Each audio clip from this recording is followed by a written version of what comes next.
7 o'clock, it's call to orders. April 21st meeting, stand for the pledge. Allegiance to the flag of the United States of America, and to the republic which stands, one nation, under God, indivisible, with liberty and justice for all. First item on the agenda is consent agenda. Do I have a motion to approve the agenda? So, I'll second. Any board comment? Any public comment? Just want to say I saw the street tree program on there. Very excited about that. We'll be getting planted this fall. All in favor, say aye. Aye. All opposed? Ayes have it. Move on to board motion presentation resolutions, the 2023 audit.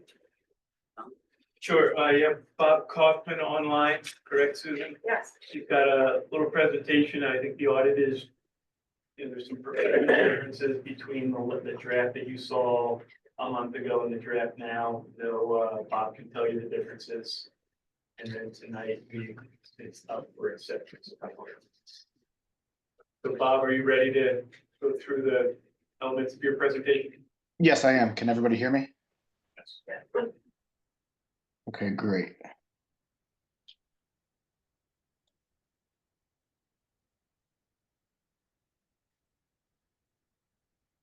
Does it?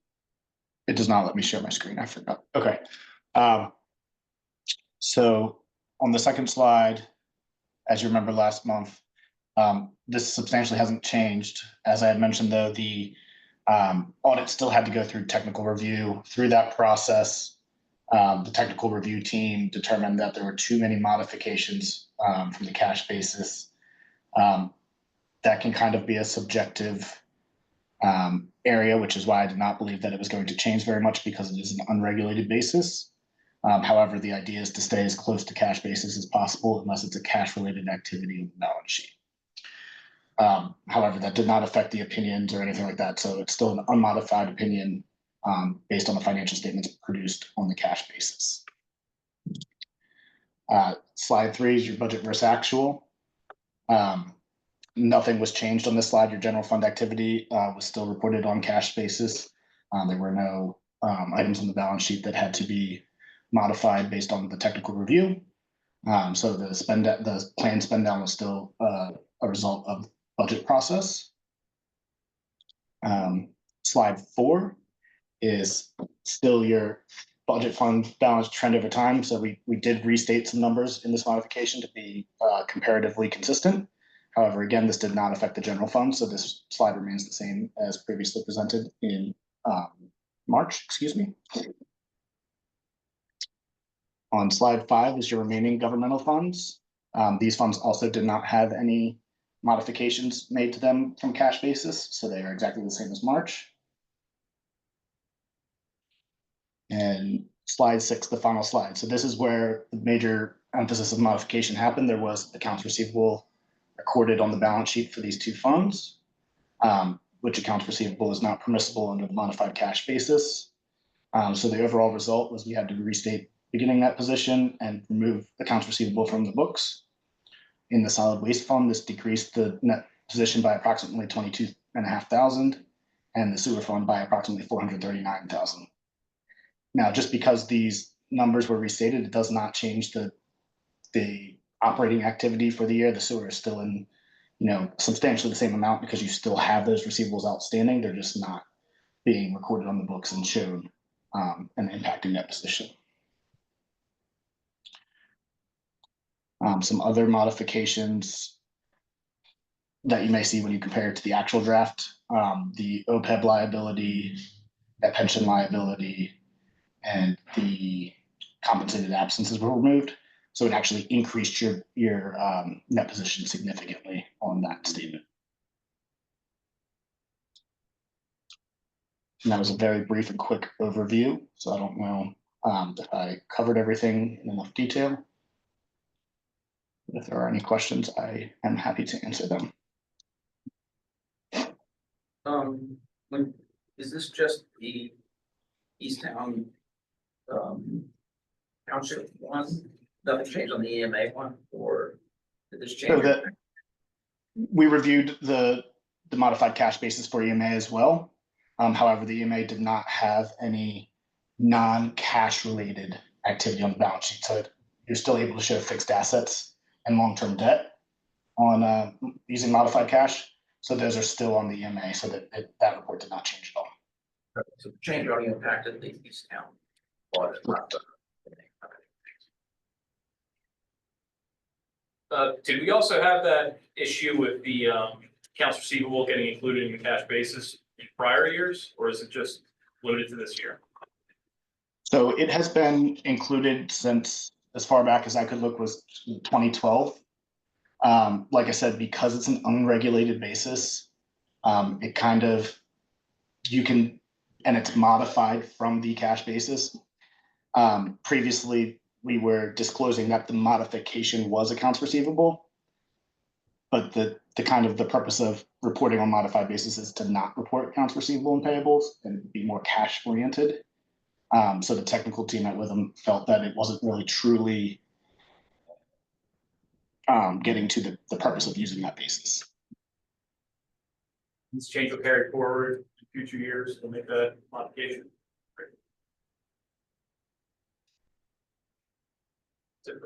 Any other questions? Thank you, Bob. Appreciate it. Sure, no problem. Thank you for having me. Thanks, Bob.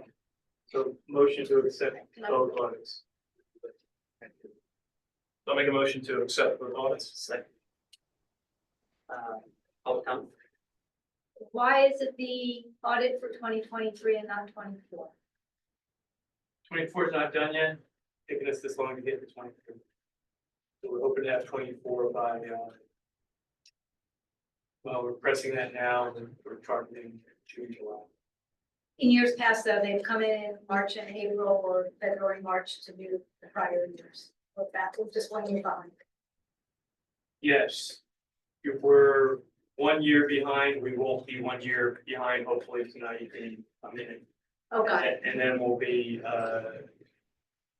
ahead of where we were last year, behind where we want to be. But catching up in a few months. And what we hope is catching up permanent, right? Not recreating. And Don, what was the expectation for 24's completion? As long as it can be draft, it's summer. Got it. So it just becomes like the same full court press we had on 23, we have on 24. Thank you.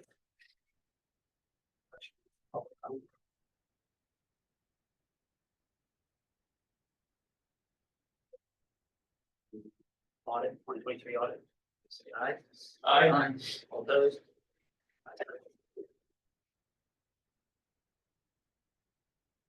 Move on to the fire EMS planning 2026. Very good. So Joe O'Leary's here. He's going to give you a little snapshot of the status of things at the fire EMS work group. And then I'll finish up with sort of a snapshot of budget at this point. Hi, if it's all right, I'd like to just kind of move around a little bit so I don't have myself not behind anybody. Thanks for having me. As Don said, my name is Joe Leary. I started here in October as the Director of Fire and EMS for both Tredyffrin and Easttown Townships. I'm happy to be here tonight. Andrew Emery, also from Berwyn Fire Company, is here as well. So we're lucky to have him and folks that we've been working very closely with. Thanks for having me. I just wanted to give you a brief overview of some of the work that's been done over the past 6 months in relation to kind of where we were, where we are, and where we're going. One of the things that we identified rather quickly that was kind of brought to our attention by some of the volunteer leadership is that, there's a lot of things that go above and beyond the answering of calls, right? There's a lot of administrative function. There's, a lot of finance. We're running a multi-million-dollar business. And most of the people that are assisting with that are doing it at no cost, right? Folks like Andrew and everybody else. So what we've tried to do as a group is try to figure out what those things are and figure out objectives and goals for how we want to move forward. So we want to continue the exceptional service to the residents in both Tredyffrin and Easttown. We've done a really good job with fire and EMS response. Over the past couple of years, we've identified some opportunity to improve not only our standards, but also some of our benchmarks to ensure that responses are being handled in a timely manner. Ensure the appropriate units are dispatched and able to respond to those emergencies. We want to maximize our ability to handle overlapping calls for service, and that's been a big thing that we've identified. The way that we were currently staffing prior to my arrival was the best that we could do at the time, but what we were doing is something called crossing the floor, where we had cross-trained both fire and EMS personnel that were responding to multiple emergencies. And if there was an EMS call that came in first, they would jump on the ambulance. If a fire call came in first, they would jump on the fire truck. And that would leave us exposed from time to time for an overlapping EMS or fire call that would not allow for staffing to be present at the firehouse. So we've taken a good look at that, and we've had great support from both townships to make sure that we put the appropriate people in the right places. Minimize those ancillary tasks for the volunteers and focus on the fire response. When I sat down with the chief, particularly at Berwyn initially, one of the things he said to me was, whenever you have some time, I'd like to talk to you about some of the things that I do as a volunteer fire chief and some of the things I should be doing that's just untenable for me. And a lot of the reason that I'm here is to try to manage some of those functions for, both the fire department and allow for a work-life balance for the folks that are responding to these emergencies. Making sure that somebody who, has a family, another full-time job, other responsibilities in the community, they have an opportunity to do that. And we still retain them as volunteers because that is valuable to us. What we've done over the past 6 months is start to standardize our qualifications to make sure that we identify qualified personnel, chief officers, minimum qualifications to fight fire in both Tredyffrin and Easttown Township. We're working towards standardizing response where the closest appropriate unit goes to those calls. We make sure that not only the closest appropriate unit goes, but also that we're putting the right asset on the call. If we have a building fire response, we're making sure that we have engines, ladders, and support staff to be able to take care of, rapid intervention team, evolutions. We're making sure that everybody has a purpose on the fire ground. We're looking at the organizational leadership chart, which I will share with you on a couple slides. And then also we're looking to standardize our reporting so that we have as accurate of data and benchmarking as we can. And then we're also looking to streamline the finance. The way that it currently works prior to my arrival was both townships would submit a budget. Those budgets would be approved. Some of that money would be sent from, the allotment from Easttown would be sent to Berwyn, the allotment from Easttown would be sent to Paoli, and same for the respective, funds for Berwyn as well. So we're looking to streamline that a little bit and make sure that everything's kind of flowing through a centralized location. As I said before, we have 3 volunteer companies that are really paramount to the operation in both Tredyffrin and Easttown. Besides Berwyn and Paoli in Tredyffrin Township, there's a small section that we call the Panhandle that is currently being serviced by Radnor Fire Company. And logistically, Radnor Fire Company is very, very close to that section of Tredyffrin Township. So we partnered with them to be able to continue to respond to those emergencies in that section of town. They're paramount to our success. Right now, we have a lot of great chief officers. They're qualified, they're competent, they're dedicated. And that's when we're talking about being a good steward of the taxpayer dollar, retaining those folks so that we don't need to hire somebody to fulfill that role at the current time is really important to me. Retaining the volunteer firefighters, some of the things that we talk about from time to time that kind of goes hand in hand with the recruitment and retention piece is, that volume and being able to manage the day-to-day operations in your own life with family and commitment and full-time jobs, that just becomes untenable at some point. So what we're looking to do is really say to these volunteers, we have some staff that are available 24 hours a day, 7 days a week to respond to what we'll call low hazard emergencies. Let's say a fire alarm, maybe an accident, maybe a small brush fire, mulch fire, something like that. And what we really want is we want them to come out when there's a building fire response. So the fact that they don't have to get up 7 nights a week and leave their family to go chase a fire alarm at one of the local businesses or a home, when we have those folks that are currently employed to do that, that gets them out of bed when we have the building fire. And that's when we really need a good turnout, because we know that, the NFPA recommends that we have a certain number of folks on scene in a certain amount of time. And that really gets us to do that without having to really, we try to have a modest increase in our staffing as opposed to just throwing a lot of staff members back on the table all at once. We feel that that's beneficial for several reasons. First and most importantly, we retain the volunteers as much as possible. We give them a work-life balance, including, their volunteer commitment. It allows us to phase in some of the things that we're gonna need to do eventually, and we're able to hire the right people so that we're not hiring a large amount of people from a small pool. We're really able to take some of the people that have been working part-time that really want to see where this program's going, and we'd be able to invest in them and kind of keep them, keep them involved. And then, future employees and staff, a lot of what we've done, and kudos to, particularly Berwyn. I think Paoli has done some of the same, but I'm speaking to what happened most recently, was they had a couple very dedicated volunteers that were looking to be professional firefighters or career firefighters as a profession, and they were gonna get a job somewhere. And if it wasn't at Berwyn, it was gonna be somewhere else, and we were gonna lose them. So we decided, collectively as a group, and, hats off to Andrew and his team, they decided that they were gonna bring them on as employees, and now we've retained the folks that we've invested time and money into training the appropriate way. We want the volunteer companies to remain a part of the Trevorrow Easttown Fire Department. It gives them relief from managing the larger business type tasks, payroll, capital purchases, when we can all get on the same page and do the same things. If we all wanna order, I'm making it up, but let's say we all needed to order air packs, we can do that in bulk. Everybody's using the same type of equipment, everybody's trained the same way. Training opportunities come as a department instead of in the individual silos. And then, like I said before, participation is heavily focused on the volunteer response, making sure that the command staff has a place in our future. And those critical and overlapping incidents is really when we need the staff to come out and really give us some, supplemental help. So that's what we're looking for.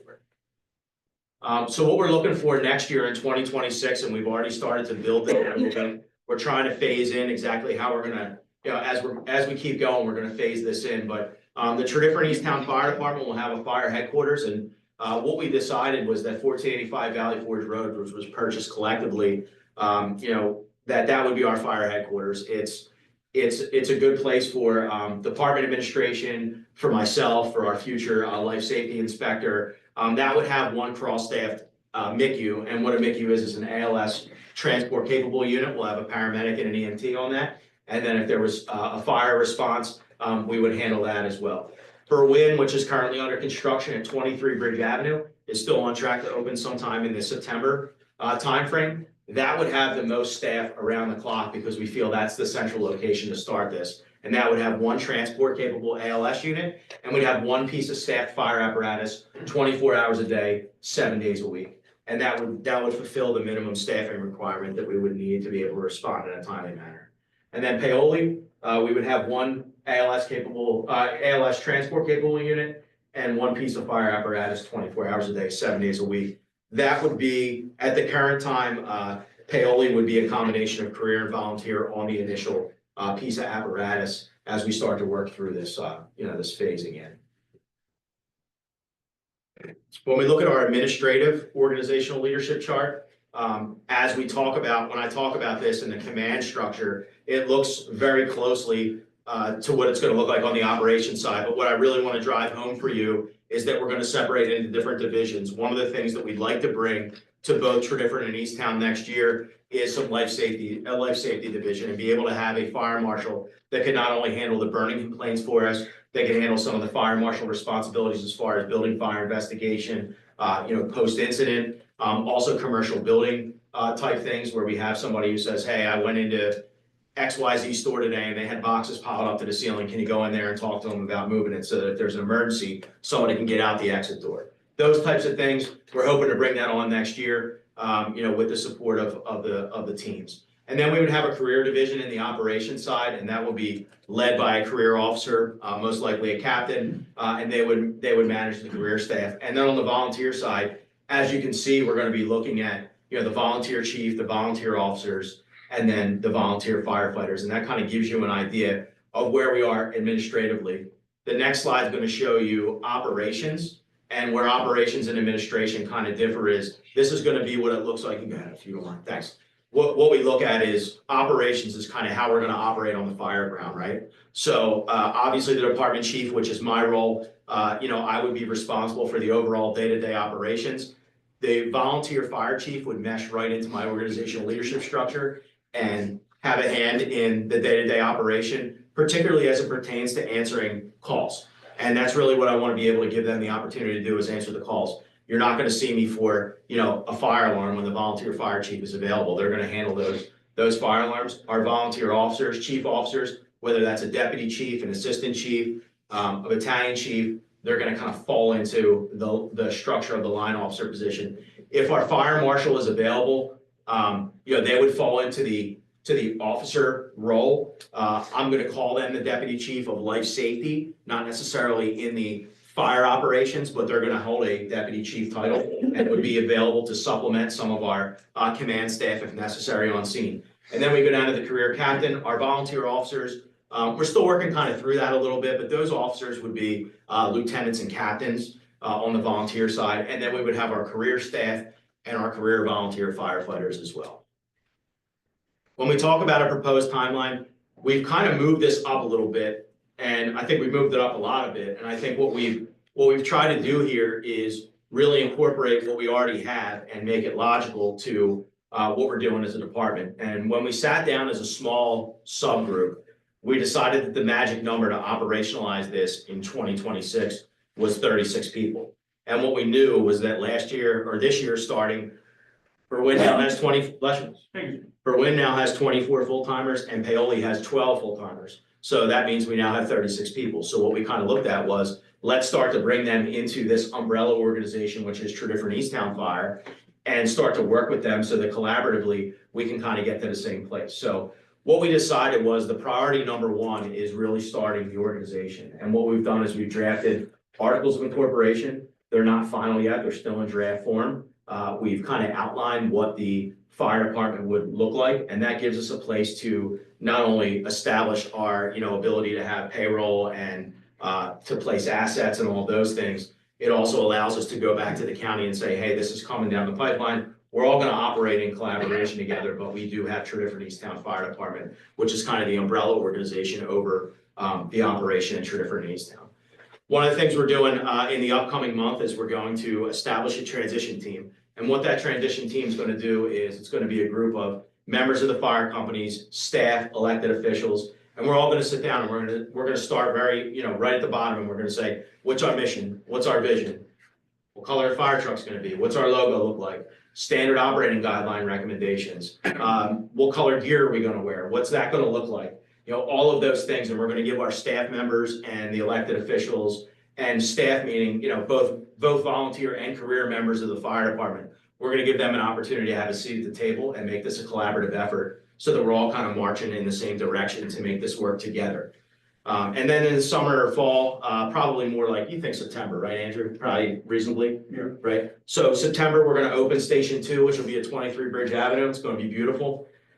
In the fall, we're going to look for to start, transitioning some of these staff members as we start to solicit interest and start to make them, to go live in January. We're going to post those jobs internally for firefighter EMTs and paramedics to be able to show interest so that we can move them over, hopefully seamlessly by the end of the year. And then later in the fall, I'm projecting sometime in the October range that we're going to hire the fire marshal. And at that point, we're hoping that we'll have a life safety inspector that'll want to come on board, and we'll be able to utilize them starting in January. That'll give them a couple months to get their affairs in order. At that time, we'll do uniform fittings, gear fittings, things so that we're ready to go in January. And then in January, we would look to go live and start to operationalize the plan that I just gave you, as far as, starting with the 1 engine, 3 MICUs and continuing to supplement. Now, when those emergencies go out, if the emergency is in Berwyn's district, the volunteer company will still be due on that as well. So, if they have volunteers that are hanging at the firehouse, they're more than welcome to jump on the duty engine.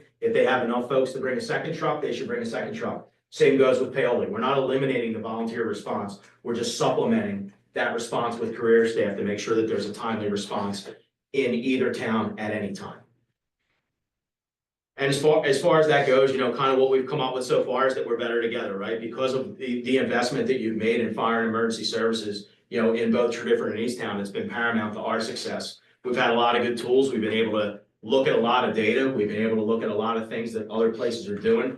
I've had the latitude to go visit other fire companies. I visited Manheim Township. I've gone to Upper Merion. I've spoken to some folks at the Career Fire Chiefs Association of Pennsylvania about some of these regional style approaches to fire EMS response, and that really has helped me.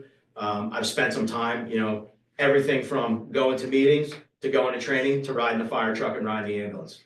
You know, to me, the priority right now, other than establishing the department, is making sure that there's enough bodies on the fire truck so that at the end of the day, nobody's knocking on anybody's door and saying that their loved one's not coming home because we didn't give them enough of a fire response. So I am part of the solution. I make sure that as an ALS provider, that I'm taking care of patients on a regular basis. So I'm not asking anyone to do anything that I wouldn't do.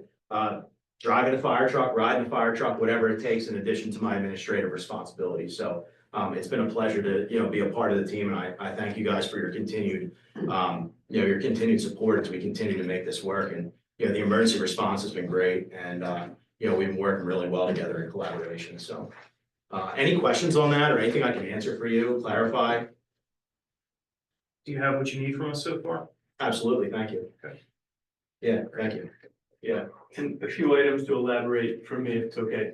So, cost. This is aligning to, the vision that the work group has, the vision that was shared with you. The costs that were the predictions. So 2 years ago, you had some high-level costs from the consultant for as much as $3 million a year. Joe has made some predictions that his predictions are less than the consultant's predictions, in part because Joe has applied resources differently. And also Joe has applied staffing differently, things that you were, you know, sort of what you have him, that's why you have him to do that on your behalf. It's reasonable. That's the numbers that Joe provided are his best estimate at the moment. It's reasonable that it could be higher than that. So don't look at that number and think that that's the lock-in number. It's reasonable that it could go up. Second is the form. So the form of it is the form that what has been shared with you for years. You have to be comfortable with the sharing aspect of it and the staffing aspect of it. So if you're not, you got to tell us that now. What we want to avoid is the night before a significant event is supposed to happen, that's when we have a discussion about an element of it that you're uncomfortable with. So you have to be comfortable sharing the authority of this with Tridifrin and accepting the benefits and the positive and the negative outcomes of that. And then last is the schedule. The schedule is very ambitious, and that's going to mean sizable, important decisions coming to you quickly that become triggers for the next decision. If there's an element of this that you're uncomfortable with, you got to tell us now. Don't wait till the last minute. If you tell us now, we can try to resolve it faster for you. So those are the three elements that, you know, I think you need that sort of broad conceptual support for those three elements. If you're hearing things that make you uncomfortable, you need to tell us. And if you're not hearing things that you want to hear, you need to tell us that also. So that's sort of the procedural background. I took Joe's numbers and I plugged them into your budget. And then I put a 5-year background and a 5-year projection onto it. And in part because a sizable amount of the expense has already been incurred because year after year you've been adding staffing and funding. The projections for you are not dire. If they are aligned to Joe's projections, they're not dire. It's not chump change. I'm not diminishing it, but you can see the trend. You were something like 300,000 a year in 2020, and you're close to 2 million a year in 2030. That's an enormous advance, but you've also had an enormous advance between 20 and 25. So the distance that you have to go is smaller than it was years ago. And the change that you made, the revenue stream will certainly be the EIT, and it produces a capability to do this.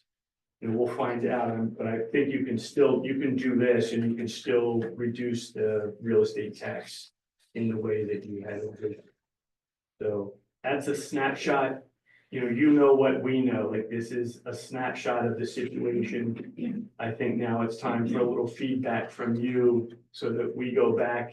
And then next month, it'll be the articles. That's the intention at this point, to bring the articles to you.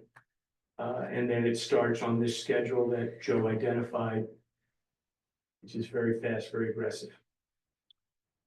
Just a general question, Berlin Fire Company, Paoli Fire Company, what has the feedback been from them for the staffing, for this management arrangement, for the positions? Are they in favor of it? Has there been disagreements, consternation? Because that was really the focus from the feedback that we got, was that the staffing levels were unsafe, and that was the primary key to kind of building this out. What's the feedback been for both fire companies? So I certainly, I don't want to, I know Andrew's in the room, so I don't want to speak for him, but I would say that, if I could start and then I'll let you kind of take it. The feedback has been mixed, let's say it that way, right? So I think from a standpoint of, from the Berlin Fire Company, they've been very invested in kind of wanting to move forward with this. I think they've been asking for this for some time. They're working, they've put a large emphasis on the career staff because the volunteer, aspect of their department just isn't there anymore. Paoli still has a little bit of a different feeling. They've shown some, they had a presentation for me a couple weeks ago that kind of showed me where they feel they are at the current time. They still do have a core group of volunteers that are available to respond. We're gonna work through some of their next steps with them. They're not as, just put simply, they're just not as eager to join this right this minute, as Berlin. What we're working with them to do is kind of create some sort of compromise to be able to still allow them to provide service, because that section of Treviffern and the small section of East Town that they cover behind the firehouse, it's really important that we utilize them in section. So we're working collaboratively with them. What I'm working on at the current time is doing, I'm gonna call it a windshield survey, but it's a little bit more in depth than that. We're doing like a community risk assessment, right? So we're driving around, we're taking a look at some feedback from the fire companies when they go to different properties and driving around neighborhoods. And I'm basically determining low, moderate, and high risk scenarios. And based on that, we're putting in what we call a standard of cover, which is a live document. We're gonna work through that. And what a standard of cover does for you is really dictate the benchmarks that you want to see, that your money's paying for, right? That you want to see this, and I'm going to make those recommendations to you. How many people should be on the fire truck, how long it should take them to get there, and what you should expect out of fire and EMS when you call 911. And then what we'll do is we'll bring that forward and we'll make sure that it's reliable, so that it's also attainable, so that there's benchmark for both volunteers, career staff, so that we could do that. I wouldn't say that, I wouldn't go as far as to say that they're completely closed to the idea. I think that they are just not ready to dive in completely at the current time. You have any feedback on that from Berlin's side? From Berlin's perspective, we're very happy with the work that Director O'Leary has done. We're 100% behind him, and we're working collaboratively with him. Staffing levels are better than they were. We want to get to that fully staffed engine, which is a 4-person engine, which I know we're going to get there. We wanted to be there by this point already. We're not there. We have 2 on an engine now, which is better than what we had before. So so again, we're moving in the right direction, we believe, and Director O'Leary is moving aggressively, which we appreciate, and he's been very open to our comments, and we've had a very many collaborative discussions, and we want to keep that going. So Joe, your plan would be the plan that you propose has a role for Paoli much aligned to how it is now. And then you would take next year to affirm its ongoing role. And so that part is undetermined, and you would be able to do that slowly and thoughtfully over the course of a year. Yeah. The hope would be that once we start to operationalize this and we see the benefit of all, of working together to sharing some of the things that we're looking to do. And I'm an open book. So some of the things that we're looking to do is really, collaborate on some of the things that, historically the fire companies have really relied on EMS volume, right? And the ability to bill. It's a billable encounter every time they go and take somebody to the hospital. So historically there has been a need or an appetite to handle as many emergencies in the EMS side on your own as you can, because that increases your revenue, right? Which helps pay for not only the staff, but some of the operation of the fire company. By kind of moving in a direction where we're phasing out kind of the silos, if you will, of each individual district and saying the closest unit is gonna handle the emergency. That kind of, and us kind of centralize the EMS billing and some of the other stuff, that gives us the advantage to truly send the right unit to the right call all the time without the stress. And it's, my stress is making sure that you as residents get the service in a timely manner and get quality service, right? But the stress for the fire companies is, what am I gonna do if by taking away some of that volume takes away revenue from me? That's how I live, right? And that's how I sustain. So, that fee for service model, which we've lived on for so many years as being available to supplement your day-to-day operating costs, they're gone. I mean, we don't see as much EMS revenue as we used to, for multiple different reasons, but we really want to take that stress away. The stress for us is making sure that, again, that the right unit is responding to the right call all the time, and we're giving you the service that you deserve and you pay for. And I think we're well on our way to being there. It's just a matter of getting everybody, change, it's change, I think change is difficult in a multitude of different, ways, but I think the example that we're trying to set and, the community oriented approach to this of being able, if you look around the state, you could look anywhere you want, and sometimes you'll see that they're very, very inclusive of the volunteers, and sometimes they run them over and just say, you're done, thanks anyway. We're trying to make sure that they still have a place here because it's paramount to the operation. And it's also paramount to the taxpayer dollar, to make sure that we're utilizing the good help that we have, which definitely exists here. Anything else you got? Yeah. So that's the goal. So I wouldn't say to you that anything has been adversarial at this point. I think we've worked very well together and we're working on a compromise. Great. I have two more items for you, two are memos that I just wanted to present in front of you, and then I'm gonna stop talking and you guys can move on. The first one was in accordance with the intermunicipal agreement that was signed between both Tredyffrin and Easttown and also Berwyn Fire Company in late 2023, early 24.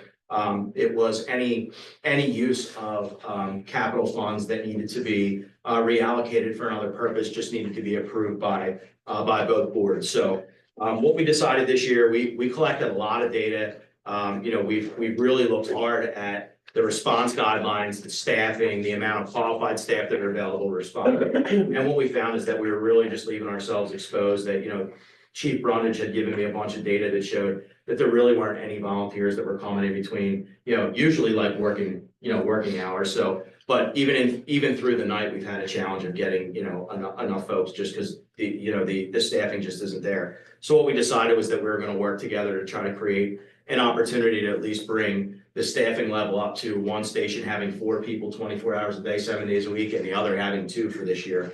And what we did was we were able to see that there was some capital that was set aside for apparatus replacement that we felt that because we had the squad that was purchased this year or last year by the townships, that we could use that money for staffing. So we brought it to the subcommittee, the Fire and EMS subcommittee that we have every month, and they were supportive of allowing us to use $375,000. That happened.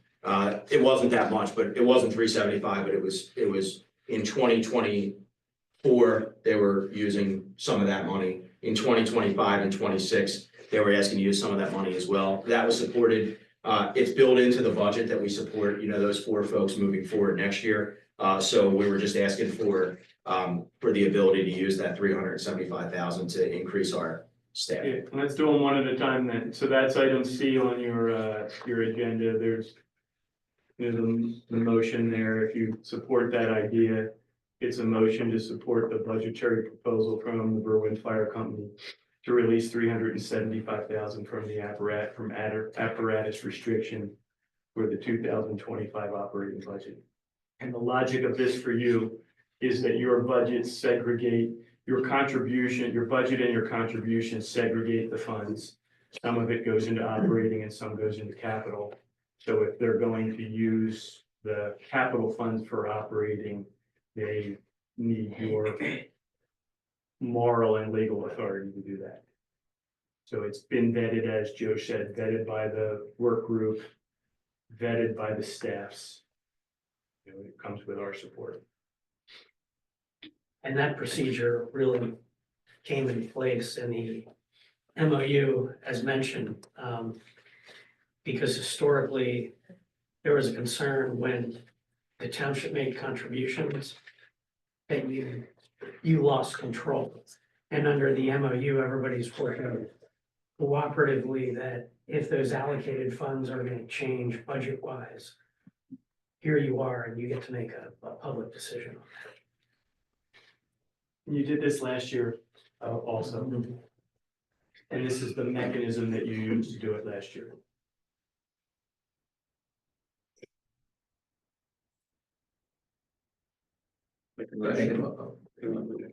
Motion to support the budgetary proposal from the BFC to release $375,000 from the apparatus restriction for their 2025 operating budget by the second. Second. Anybody board comment? Any public comment? Thank you, Sean. Does that mean that the board is obligated to make it the 375 in operational expense when it can't come out of capital? So going forward, essentially, all capital and all operations are being assumed by both municipalities. So I would say it's fair to say that 375,000 will be made up at some point by Tradition and Leestown. When it would depend upon when you make the capital purchase. Zero sum game, zero sum bottom line. Or any other public comment? Public comment online? All in favor of the motion, say aye. Aye. All opposed? Ayes have it. Moving on to the fire EMS apparatus. Joe, you can talk about that one also. Thank you. Yeah, so we, I guess it was earlier in the year, probably, I would say late December, early January, we were kind of in a tough spot with both EMS units. We had 4 total, as you see in the memo. I highlighted the 2 that were problematic for us. We currently utilize 4 units. 1 is a primary and 1 is a backup to handle emergencies in both Tredyffrin and Easttown. One of the things that we identified was that we had major mechanical problems with 2 of the 4 apparatus. The 2006 van, which they're currently using as a backup, in conjunction with that 2021 Type 3 ambulance. The 2017 is due to be re-chassis next year, which would take that out of the rotation for a significant period of time, leaving the 2006 as a primary unit. It's not gonna pass inspection this year. I mean, it's got several 100,000 miles on it. The mechanical problems on it are just kind of, it's reached the end of its useful life. So, this year in the budget, there was $200,000 that was allocated for, apparatus replacement. We had a discussion at our last, leadership meeting about utilizing that $200,000 for use of an ambulance as opposed to, fire apparatus for this year. And what we did was we took a good look around and we tried to find something that was reasonable, that was new. And I found a 2024, excuse me, Type 3 ambulance, which is what you're traditionally using, a van front, large box in the back, similar to what Berwyn is currently operating out of. It's a re-chassis, which means that somebody took the box off of an old ambulance, they completely refurbished it, but did not have to produce a whole new box. And they put all new guts inside of it, new lighting. Everything has been updated, and they're selling that for $198,500.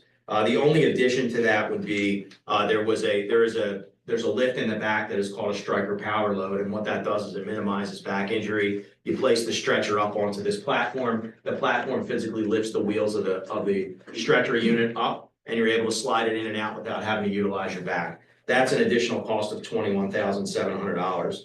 There was $200,000 that was set aside. The striker power load, in my opinion, is just something that needs to be in there. I mean, it prevents back injury. It allows for, it limits the patient being dropped inappropriately. They're able to add this to the unit immediately while it's up at the factory.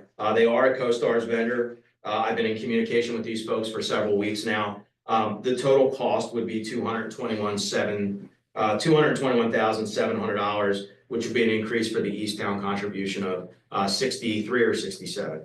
$6,300. I'm looking for support to allocate to ask for the additional $6,300 to be able to place this loading system in the back. But I'm also asking for support to take the $200,000 that was earmarked for fire apparatus and purchase an ambulance with that instead, which is what the greater need in the community is right now. So that's kind of what that's exactly what this memo is asking for. In addition to the memo, I do have the spec of the ambulance attached to that document as well, just so you could review it. Happy to answer any questions or take any feedback on that. But I do think when you look at the volume, you're doing intra-different in Easttown, you're doing about 5,000 EMS calls and probably about 1,400 fire calls. So I think the need at the current time is to move forward with the purchasing ambulance. So I'm asking for support to do that, please.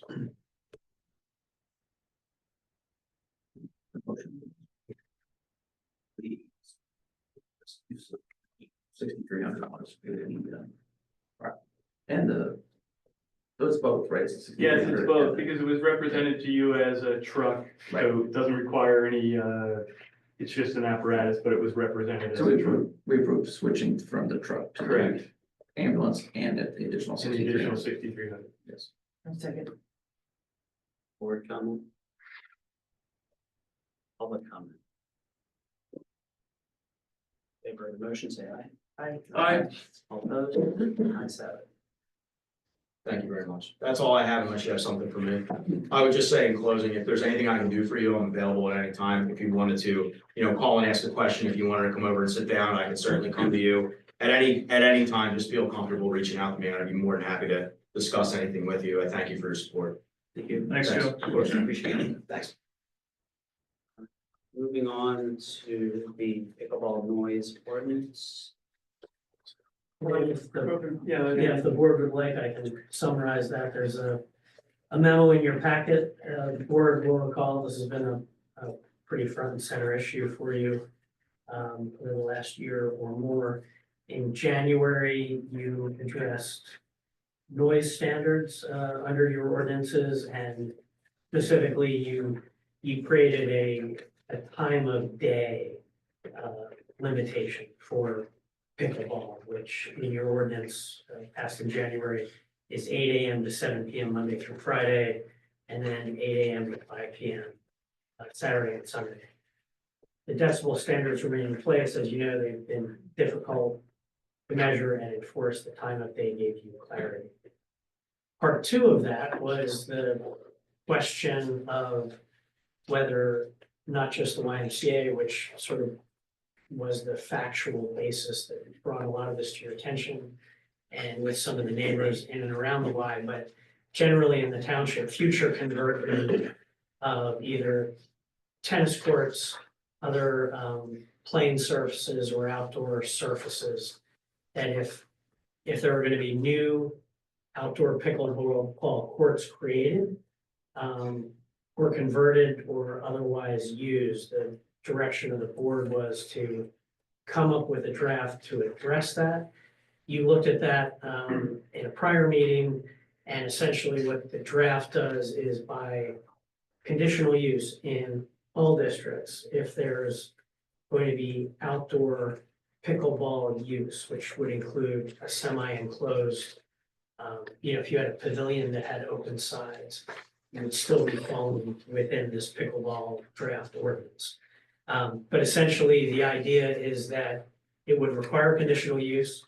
It would require a showing of a sound standard with the idea that an expert on behalf of the applicant and the township at a conditional use hearing in a contested one, sometimes the planning commission would or could appear as an advocate. They may have their own sound expert, but the applicant would have to show that you're not substantially or materially disrupting people's use and enjoyment of their properties. Plus all of the existing conditional use standards that you go through in any kind of conditional use hearing.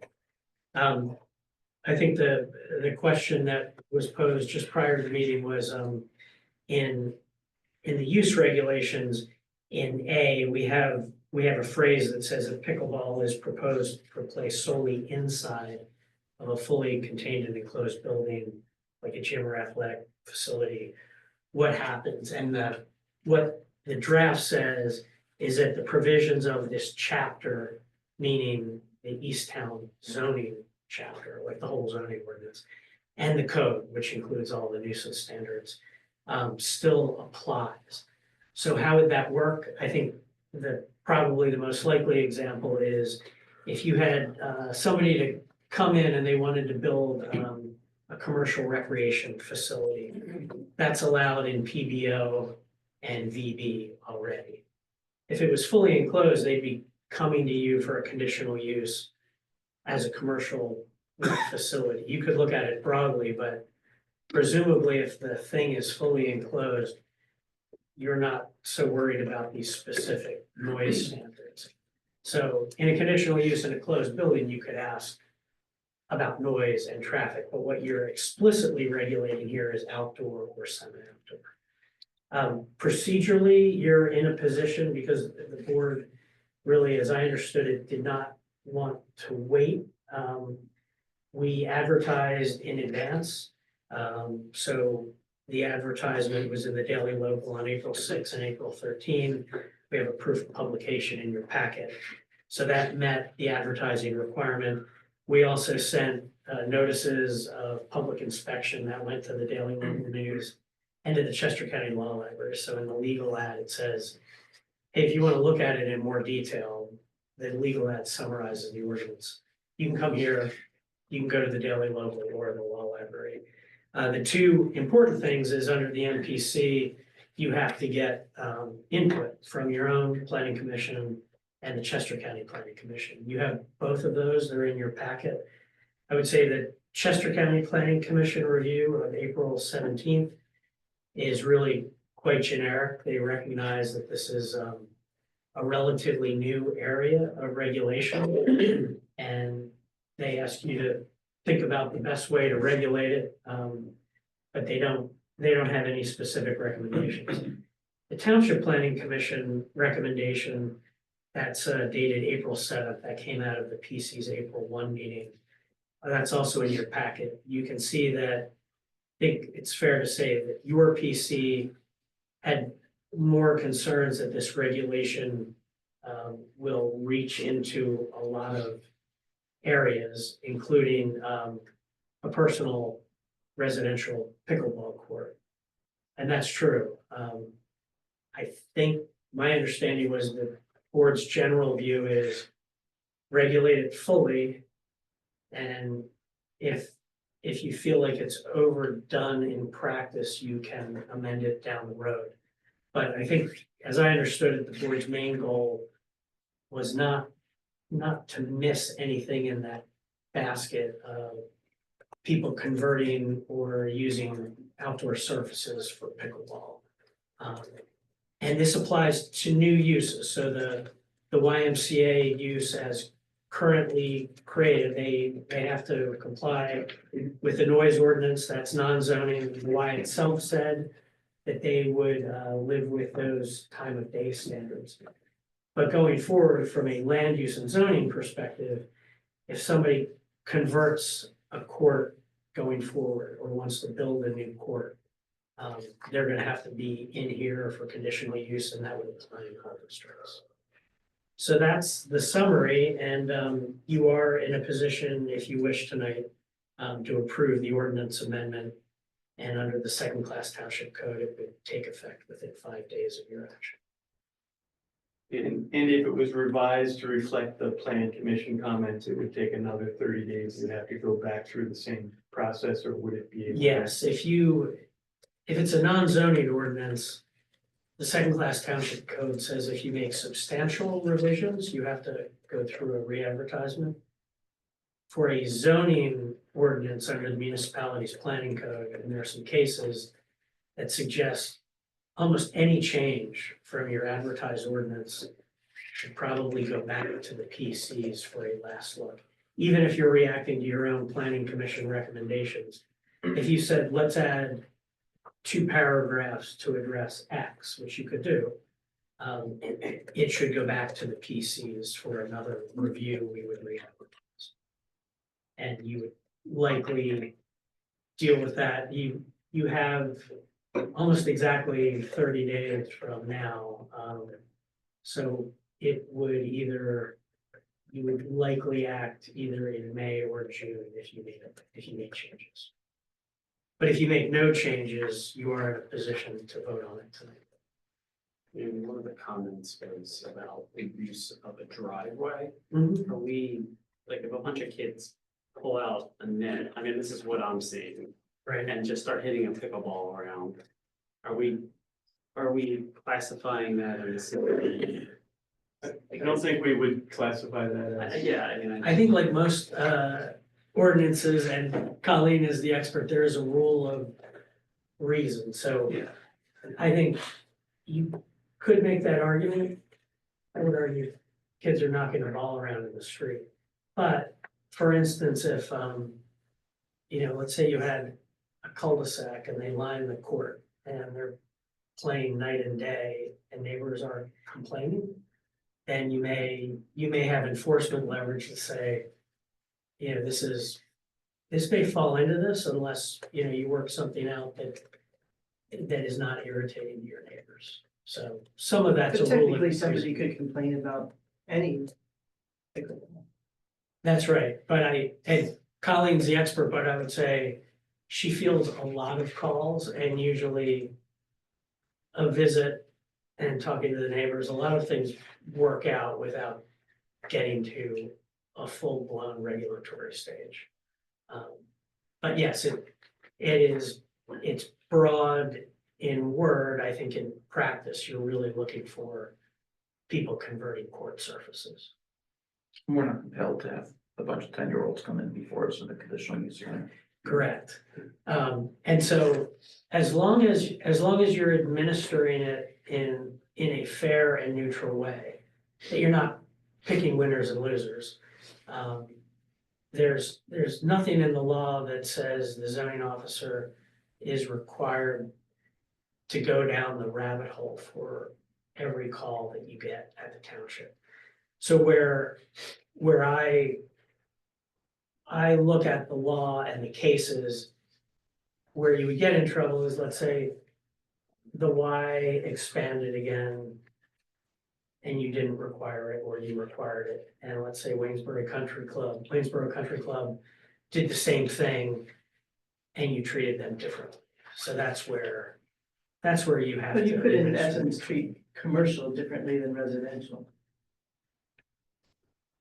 Well, I think you'd be measuring the impact, right? And what's going on and whether your zoning officer is gonna see it as something that requires this level of regulation. Conversion would be a key, right? Meaning, kids playing pickleball in their driveway are not converting the driveway to a pickleball surface. Someone with an enormous driveway who converts it into a pickleball surface might be treated differently. Or for instance, the one thing we thought about a bunch of scenarios, but let's say you have a little used basketball court. And people line it and they start playing pickleball out there. That could fall within this if you get a complaint, the zoning officer sees it and says, that looks like a conversion to a pickleball use. There's also the example during the pandemic, there was someone said they had neighbors that had built pickleball court in their front yard and they had people coming in, it was like a big spectacle and stuff. So, yeah, that's building a court, so I feel like that would be a reasonable thing for us to have regulated, whether it's acceptable and fine or, requires conditional use. I don't think that's unreasonable. The Chester County question makes sense to me, the Chester County Planning Commission. It was more like, yeah, we don't see a problem with this, like you were saying, Andy, but you sure you want to do this? So I thought it was pretty general, but the Easttown Planning Commission, I was confused by the comments. Was there, I don't know if someone attended the other meeting, was there? Yeah, that's right, Susan, you sent out comments. Was there a recommendation on specific parts of the ordinance? Yeah, they thought that it would, they felt much more comfortable if the ordinance dealt with multi-court users, commercial fee playing facilities, courts in commercial districts, and not single residential courts. But the difficulty there is that, like, for instance, here, they were proposing to put a single pickleball court in over here. And people were freaking out at the thought of just putting one court in here, with the neighbors being able to hear it, so like, I have a hard time thinking that we're just gonna write a regulation so that another YMCA property won't pop up with 12 pickleball courts that are gonna bother a bunch of neighbors around there. I do see these other cases because it is a bit of a noisy sport.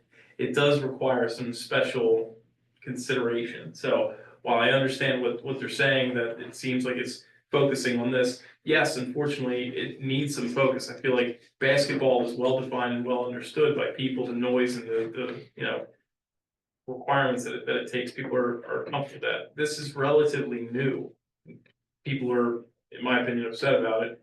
So I think it does need to be addressed, so I don't know. And residential is even worse than commercial actually, because they tend to be closer together. And so the sound is louder in that neighborhood. For the 2 or 3 people around. So you just nailed the issue. That was it. It was basically, that was what they were discussing, which one was best. Yeah, I'm comfortable with it as written. Curious what you guys think. Oh, I'd like to try it and see what happens. I doubt we're gonna get a lot. I'll be interested. Yeah, but I'm not comfortable with it. I think it is too broad.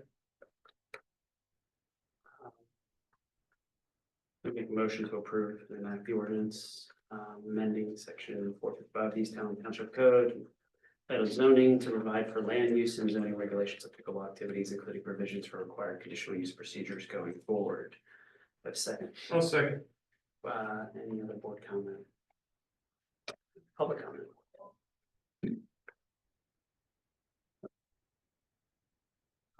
Favor, say aye. Aye. All opposed? No. Nay. Ayes have it. Moving on to 2025 paving program RFP. Joe has some suggested changes from what you approved, so he's going to describe the changes. And we're going to ask your permission to proceed with them. Good evening, everyone. So previously, the board approved streets list for the 2025 paving program. We recently reviewed some sewer inspection videos on Burner Drive between Canterbury and 252, and we see some issues there that will need to be addressed and don't want to reopen the road. So we are planning on taking that section off of the list and adding 2 roads back in to compensate for that cost. So Grantham Avenue from Fox Creek to Boulder, and Daventry just off of Waterloo Avenue, a short section that half of it was replaced recently. And so it would just be a half a roadway there to complete that section. So we're just a couple of $1,000s less than where we were previously with the cost estimate.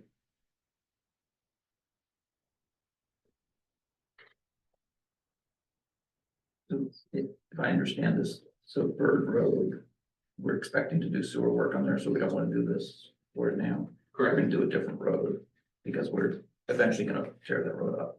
So Yeah. Bird Road will get done, it just. Might not be expecting yet, it's just there's a concern, is that right? Like, or we know for sure that we're, So Carroll Engineering reviewed about half of it, and there's some pipes that are disjointed there, and it might be a candidate for lining. We're not really deep into the design yet, and it's just not worth paving that entire section for around $40,000 and then getting back in so there. So it's risky there's a possibility the road could be opened.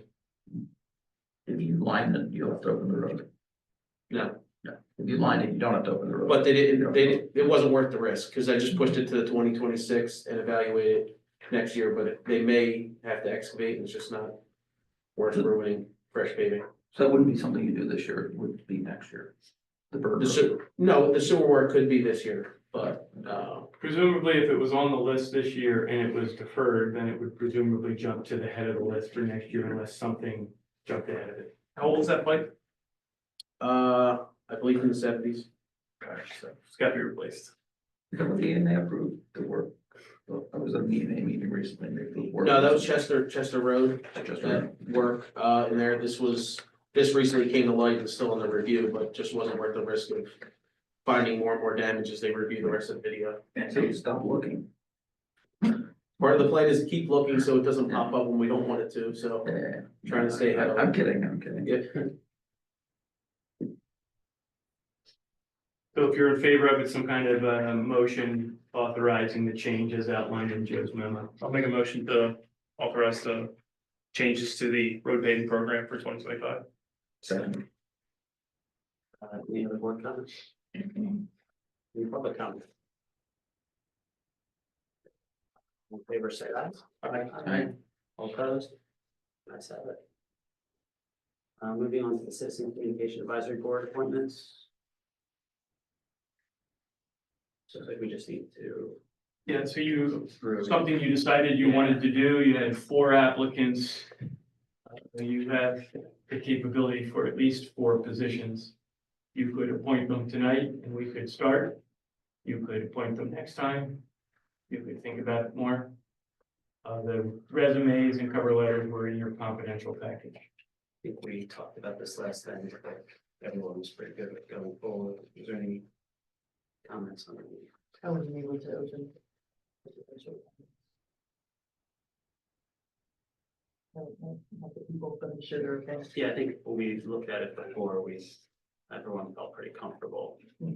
with who applied. Yeah. Is there any comments or? We just need a motion. Just a motion to approve? Yeah, you should appoint them by name. I can read the names or you can read the names. Do you, correct, Andy, that you can Yes. appoint them by name? Do you want to read them or do you want me to read them? Can read them. Okay. Motion to approve, Drew Cristiano.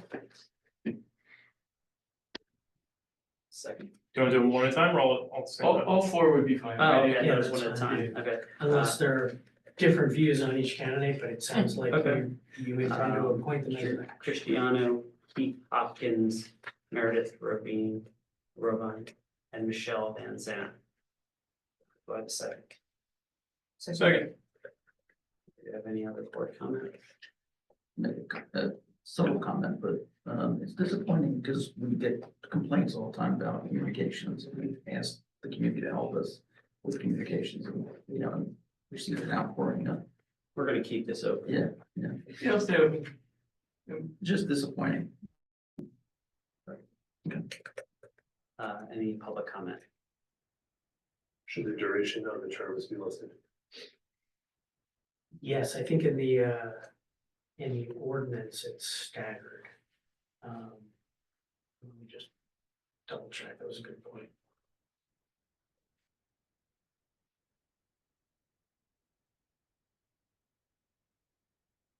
Was it explicitly staggered or did it say we were going to stagger? I think it gave you the ability, so what you could do if you wanted is the motion to approve, subject to the staff informing you of the staggered terms. We'll just stagger them alphabetically. Yeah. Okay. And then you don't have to create the sausage here. Thanks. Sure, I'll make motion again. Motion to approve. Should I read the names again? No, I think that's fine. You could say it's amended, that it'll be subject to staggering by alphabetical last name. Subject by staggering alphabetical last name. Second, I'll second. public comment. Okay, all in favor, say aye. Aye. All opposed? Okay, ayes have it. Moving on to the grant RFP. John's gonna lead you through this one. Sure, good evening. Working through the Devon Multimodal Transportation Fund grant that you received in 2022-2023. We were about to go to construction for the initial phase of that. If you remember back, we did downsize the scope of that project due to the allocation of the funding that we received. That is focusing on the construction along Waterloo at Berkeley and Waterloo at Route 30 for sidewalk. And again, that should be starting in the next week or two by the contractor that was awarded the bid. Because the initial bidding on that came in favorably, there is funding still remaining in that initial grant allocation. And so when we met with the contractors, after that meeting, after the pre-construction meeting, we sat down with the transportation engineer, Bowman Consultants, to look at what other sections of the original scope might be applicable, should another bid be of interest by the board. So the next leg that seems the most interesting, the most serving the most connected pedestrian uses was the north side of Berkeley between Devon Boulevard and Dorset Road. This would create a connection for more neighborhoods on a safe actual sidewalk to the train station, but also to Route 30 in general under business districts. So looking at this, this seemed like the next best piece to be able to cut out from that initial application. It would also create a safe walking district for many neighborhoods to the west to get pedestrian access to the horse show. So you really serve a bunch of different directions. It is something that just anecdotally, we see a lot of people walking along this stretch. And so the proposal that we have for you tonight would be to do a second RFP. This would be a second bid that would go out. We've used the numbers from the first bid and created a budget we believe will fit within close to what we had budgeted. Don can dial in those numbers a little bit for you. But we're focusing on the ADA cross ramps at both Devon Boulevard, Berkeley, and Dorset and Berkeley, as well as that sidewalk section. So there is a little image in your packet tonight that Bowman put together, sort of just sketching it out. So if this is of interest, if you think this is a good next piece of pedestrian connection, we would just need a motion to move forward with this project.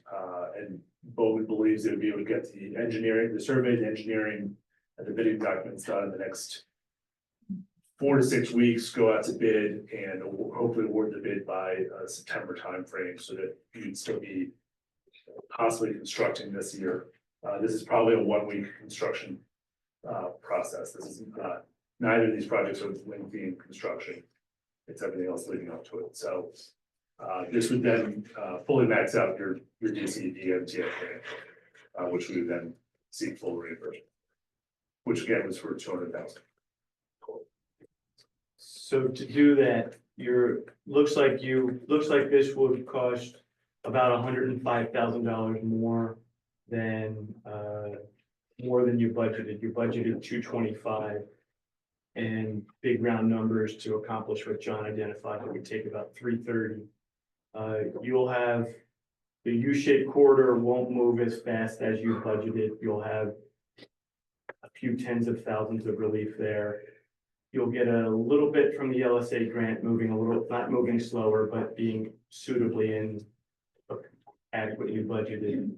The biggest element is the playground equipment. The Park and Rec Board is looking at playground equipment. I don't know if they'd be able to get to spending the full 150 for that.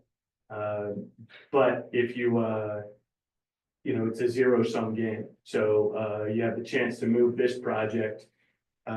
It could come at the expense of a piece of playground equipment. There just has to be enough fund. And then you also have the building. You have 75,000 for planning and design of the building. And it's not likely that you'll get to 75.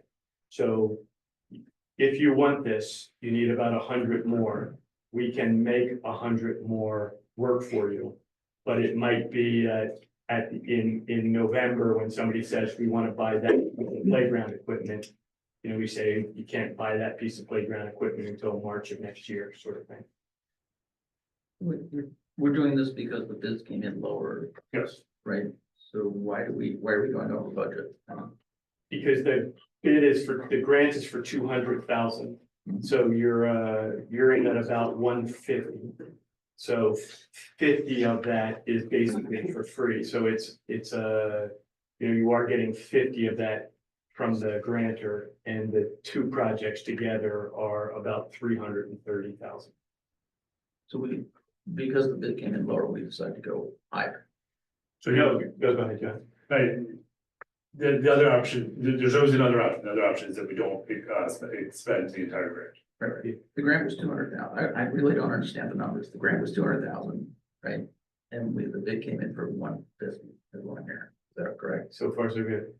So we decided to spend 150,000 additional Yes, on something else. on something else. Or we haven't decided. We haven't decided. Yeah, You're we are presenting proposing that to you. Right. And among the things that would do is let you not leave any grant money on the table. We can't spend just 50,000. that wouldn't get us anything. Well, John looked at that and you can't meaningfully do projects in Right. 1/3 of a street. So they have to come in meaningful bulks.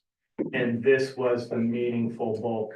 This was our assessment of the best Right. use of your money. And when we started the conversation, when I sat down with Brian from Bowman, we actually looked at just doing the ADA improvement, the refuge areas at Devon and Berkeley, because that's the next leg over. But when we were standing there, the horse show just tore down the house.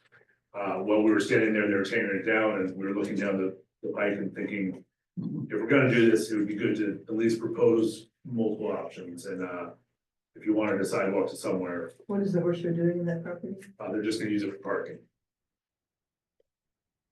And we get them to put in sidewalks.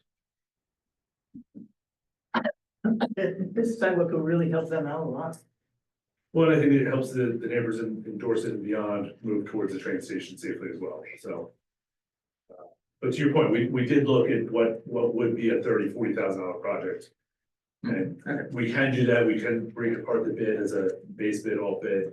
That would provide the opportunity to pick A, B, or A and B. All these things are opportunities. So do we have like a contract fee in lieu of, like, we're putting sidewalks in here for this lot, and if they ever decide to develop it, could we charge them for the sidewalk that we put in for them? Now you really look at it in real time and municipalities can choose to wait to see if the property is developed. Like, so we can. You can. Your choice, policy choice for you, fair to Michael's point, it isn't the only policy choice. It's the one that we talked about internally, and then some of our reasoning was, a partial bad project wasn't what, we thought best to put before you, so. You know what we know at this point. So I love it. It's great. I'm fine with funding. I love the timeline, actually. It sounds like 5 months we can get through planning, design, then hopefully construction, maybe in that September, October timeframe, still while we're in good weather here, and have that usable for this year as well. High traffic area, tons of people that go to and from the horse show, to and from parking. People that go up and down, walking to the train station. There's businesses around here, there's plenty of people. I've taken my kids walking on that road before. Cars are coming pretty fast in these areas, even though they shouldn't be. There's a million reasons why I want the sidewalks here. I want more of them. I want to see more of these, and I want to fast track them as quickly as possible. I don't know if I'm alone in that one, but I love these projects, so I want to, it's great we're maximizing the grants, but even spending our township money and funding and budgeting this type of stuff. I know we're already putting stuff, and PC is already looking at them. That's great. I want to keep doing them. Hopefully, we'll do them to the north side of the train station as well. Fingers crossed one day, but this is a great start. I love it. And to your point on that, one of the reasons why we had to look at this section was this was part of your original scope. Totally understood. So we, for anybody else watching, we couldn't go looking south of here because it wasn't part of your original scope for this project. So we can only look to add things back that we diced out. Yeah, totally agree. My frustration is I don't know why there are not sidewalks here already. It's been hundreds of years of a walkable town to and from the train station. That's how it was built. That's how it was constructed to and from the Devon Hotel. I cannot believe that there aren't sidewalks built through here. The street is wide enough. It's not a technical problem. It's just a funding issue. So I think this is something that our board can overcome. So this is great. I hope it's the first of many. You funding something? Hey man, SEPTA ain't gonna fund anything, so we're on our own to figure this out, Yeah, the R5 is shutting down. Yeah, Yeah. it's shut down. apparently. See.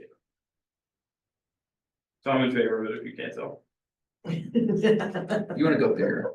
Yes, I wanna see this stretch 6 blocks wide and keep going, So if you want to do this, then one of you needs to make a motion, somebody needs to second it, and then you need to have a Don, vote. just one question. You brought up the playground equipment. I just bring it up anyway. How is our equipment, current equipment, do you feel like we are good to push that off a little bit, or?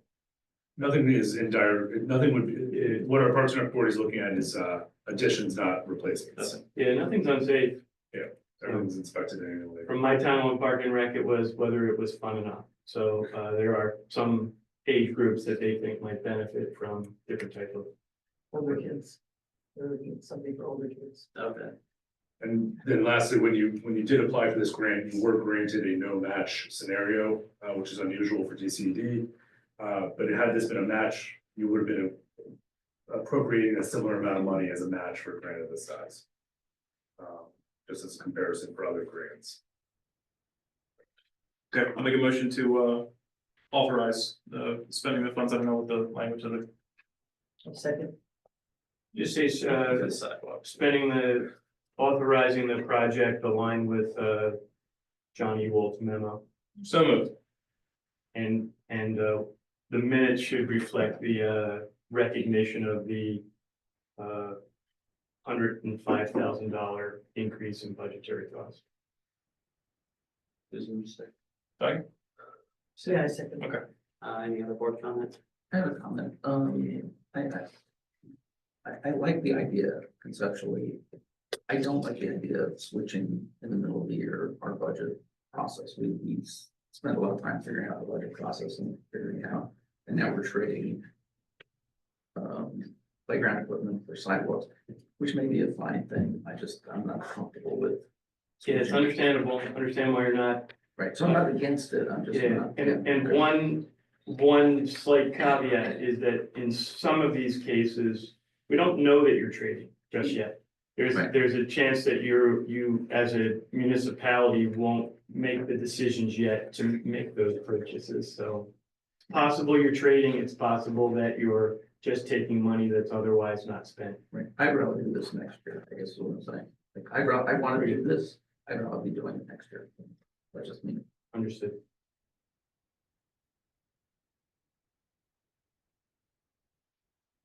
So thank you.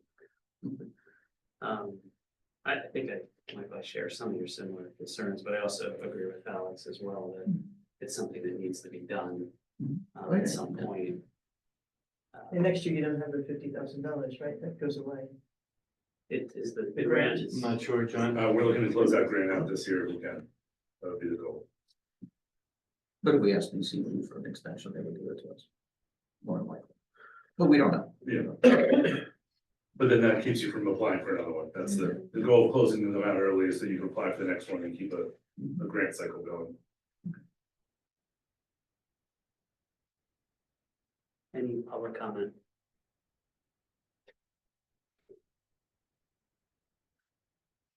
Favor of the motion, say aye. Aye. All opposed? Aye, okay. Motion passed. 3-1. Yes. The last, next item is the township IT change of provider. You know, let John grab this one also.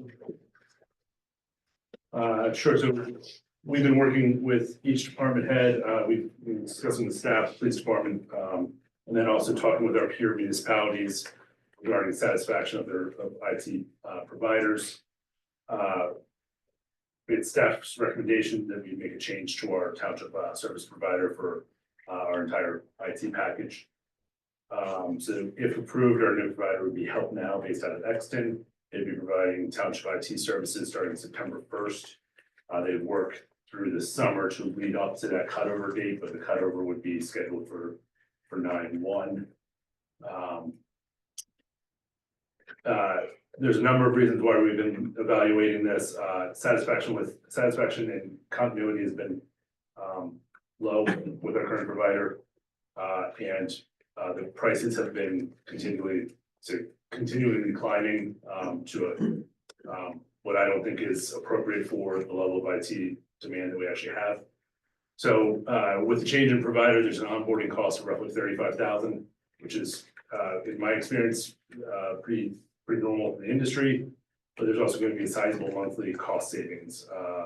We're estimating somewhere in the range of $4,000 to $5,000 a month less. So when we started looking at this back in the fall, if we had secured a 6/1 cutover date, that $35,000 would have been realized in savings in the calendar year already. So there would need to be some adjustments to the budget we're estimating about $20,000 from general fund to the computer info tech fund would be the recommendation. And then on 9/1, we would do the cut over to the new provider. So talking with the chief, talking with, the different department heads, is the direction that we're comfortable with on the staff level. We had the opportunity to meet with the, potential vendor, with Michael this afternoon. If you have to meet with anybody else, if you have technical questions on the services that they provide, but, Michael, if you want to chime in on any of the technicals of it. So they're going with version 17 now. But no, they answer my question as well. Contract length is a year.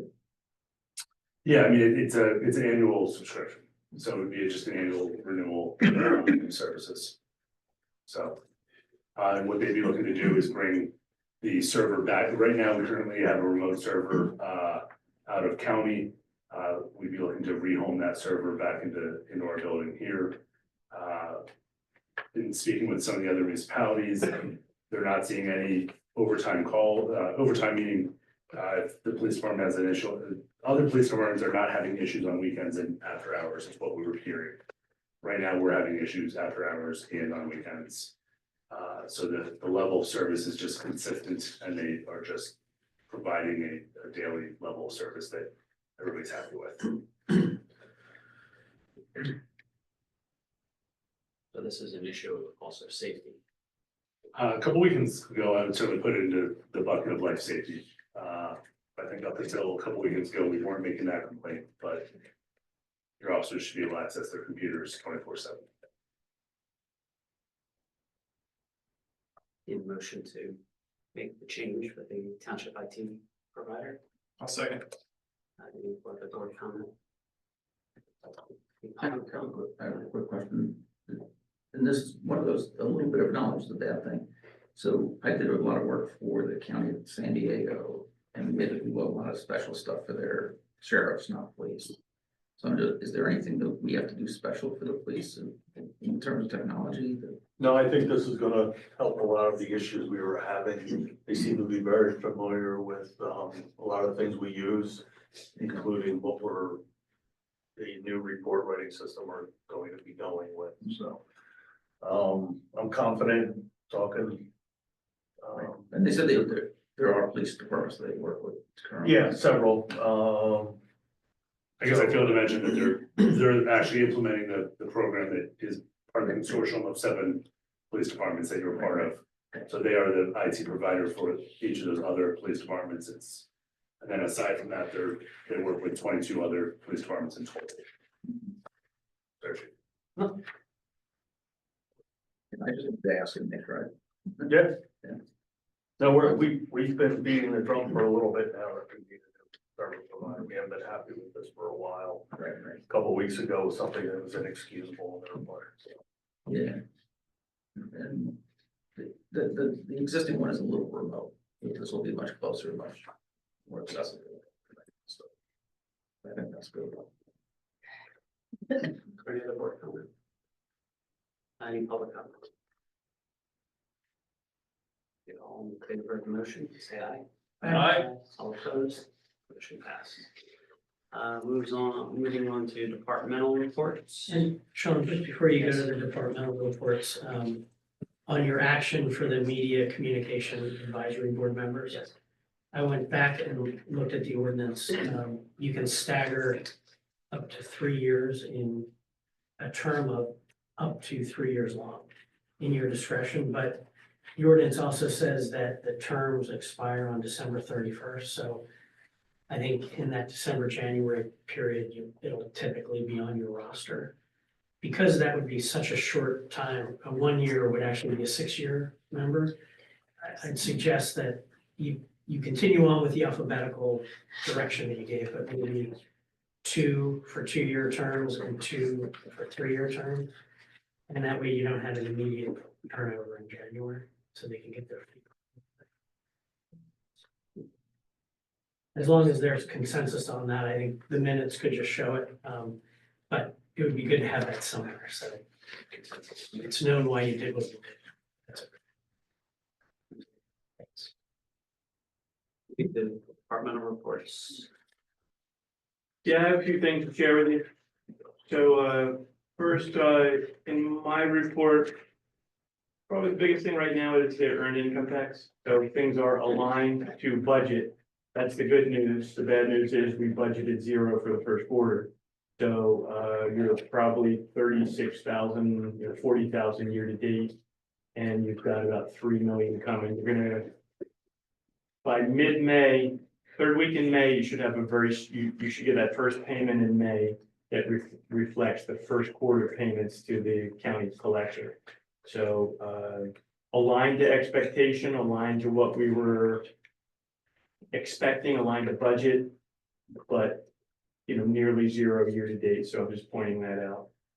The Valley Forge Sewer Authority, that's a big item that came up at the last meeting, both, in the magnitude of the prospective rate increase. And then the sort of the key policy item for you is that you've been making payments to the Valley Forge Sewer Authority. The EMA, the staff, and some of the others on the Valley Forge Board feel very strongly that if you're making payments, you own the system. If you're making capital contributions, you have some claim to the system. The traditional way they were doing it was you just make the payments. So, that's working its way through the process with the lawyers and the engineers. But the EMA is strongly of the opinion that, if you are just customers, then you don't pay a capital fee, you pay a usage fee. If they expect a capital fee from you, then you are not just customers. So Alex, do you want to elaborate on that? No, you had it done, and what the discussion centered on with the EMA was we're being essentially treated as tenants and as owners, but only the bad part of the ownership where you have to fund to fix things and do the capital expenditures part of that. So we're paying a lease, a rent, whatever you want to call it, in order to use the Valley Forge Sewer Authority as part of our sewer. However, we also got a letter from them saying, hey, we have all these upgrades and maintenance, and a lot of them are legitimate. There's no, at least from what I can tell, it doesn't seem like it's unreasonable. But it doesn't make sense. We're paying rent or lease or whatever you want to call it for this on a monthly or annual basis, and then also expected to make capital contributions. That would imply some type of ownership or partial ownership or whatever it is. There should be some sort of agreement here that, oh, we own 17% of VFSA because we pay for 17% of all the upgrades, whatever the number is. And we don't necessarily have that agreement because at the time, as far as I can tell, this was a liability. This was viewed as a negative, like we just all have to kind of pay to construct this thing and maintain it and then pay into it. Now, the risk is that this could be an asset. And assets can be bought and sold, like what we're seeing in other townships and municipalities where they're selling to Aqua or some other, utility so that you can privatize the sewer. The real worst case scenario for this would be we spend millions of dollars worth of upgrades over a few years, don't have any sort of ownership, and then VFSA as an entity, not saying they're planning to do this, but they could turn around and say, we're gonna sell this to Aqua, and we're gonna keep all the money and not give it to any townships because we have no ownership. That way, we would be paying lease or rent this whole time, monthly or annually, for use of the VFSA. We're paying into capital expenditures to upgrade and maintain and do all the facility maintenance for this equipment. And then they're gonna sell it to a private entity. We see no capital ownership rewards from that sale. And then we'll have to pay higher rates for the lease and rental fee in perpetuity at that point. So that would be absolutely catastrophic. So what Joe and Don here have been rightfully skeptical of, we see these huge numbers for capital improvements, which are probably legitimate, but we need to make sure that we're being prudent in terms of what's being funded, when it's being funded, how much it costs, and if we're gonna put this huge amount of funding into this equipment, do we and can we have ownership of this?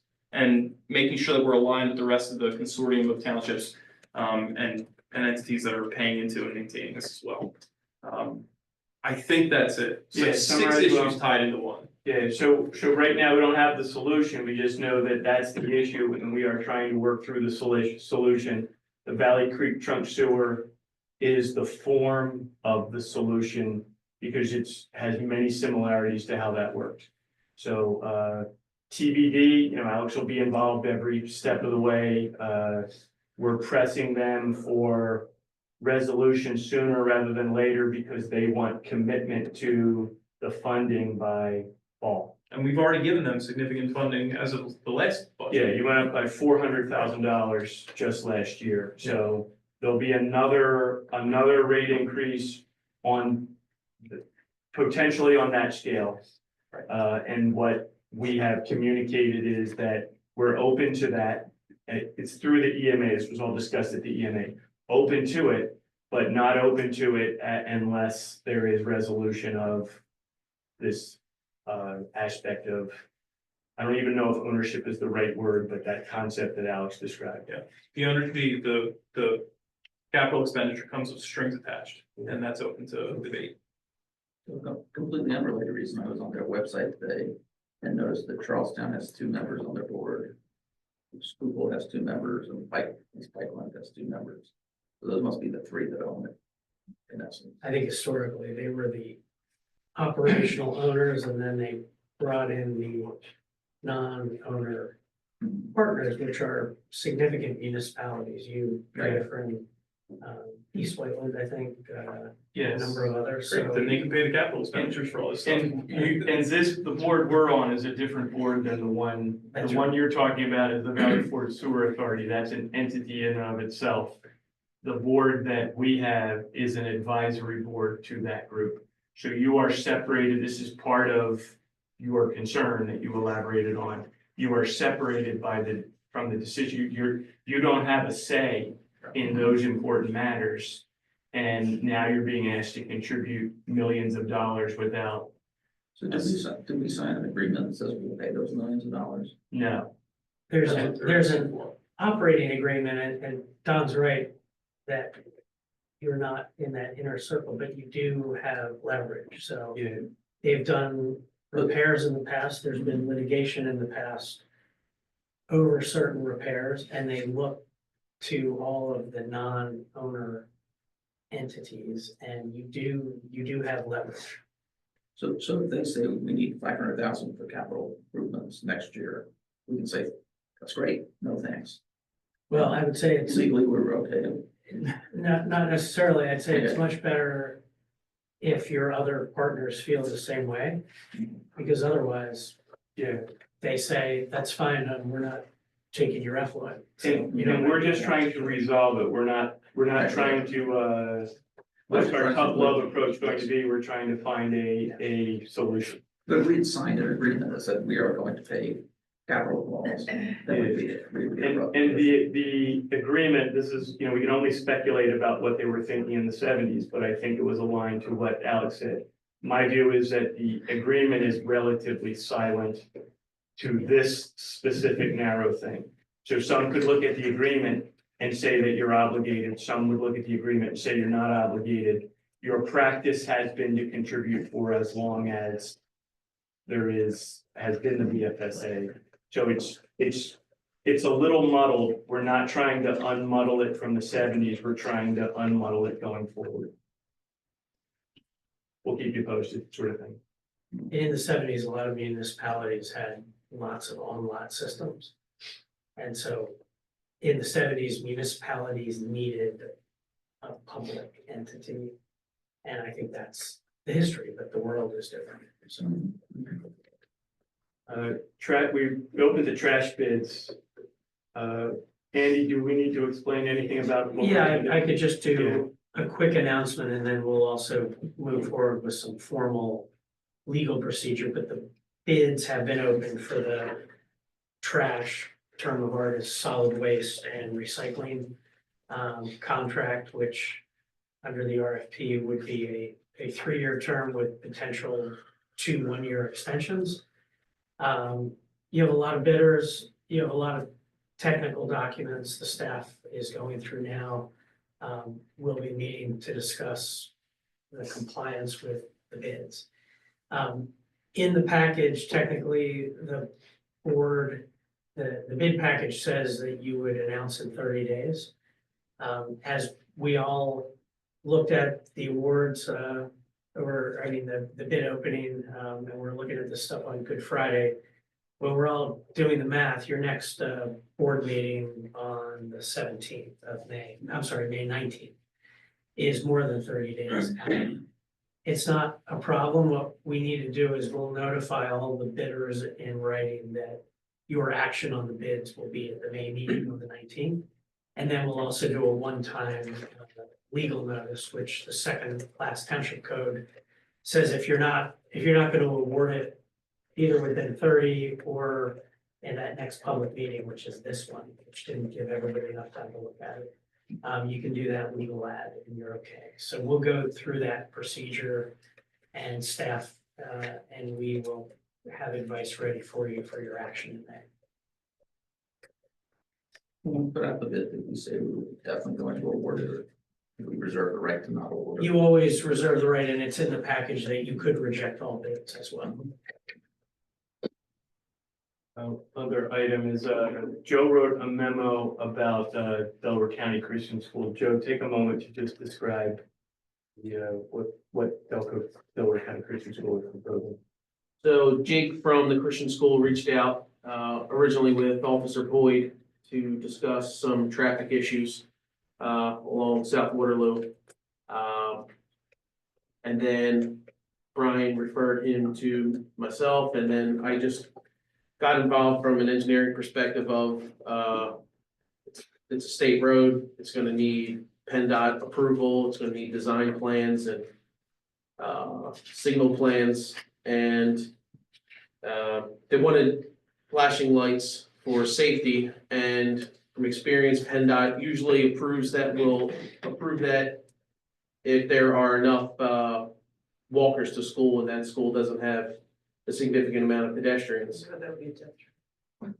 Yeah, so I'm not sure how we'll go in the PennDOT process, but if they're willing to do it, they can certainly do that whole process and fund it themselves. But what they're looking for is, like every other signal, if they do this and pay for it, the township will eventually be responsible for maintenance and ownership of it. You own all the signals and you pay, the signals aren't terribly expensive to maintain.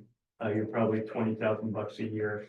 Eventually, at some point, the signal would have to be replaced and then it would cost tens of thousands, but that might be 3 or 4 decades.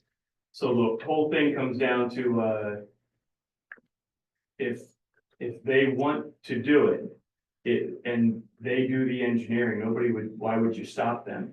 But it would be silly for them to go through $50,000 worth of engineering only to come back and have this board say they don't want to accept the signal.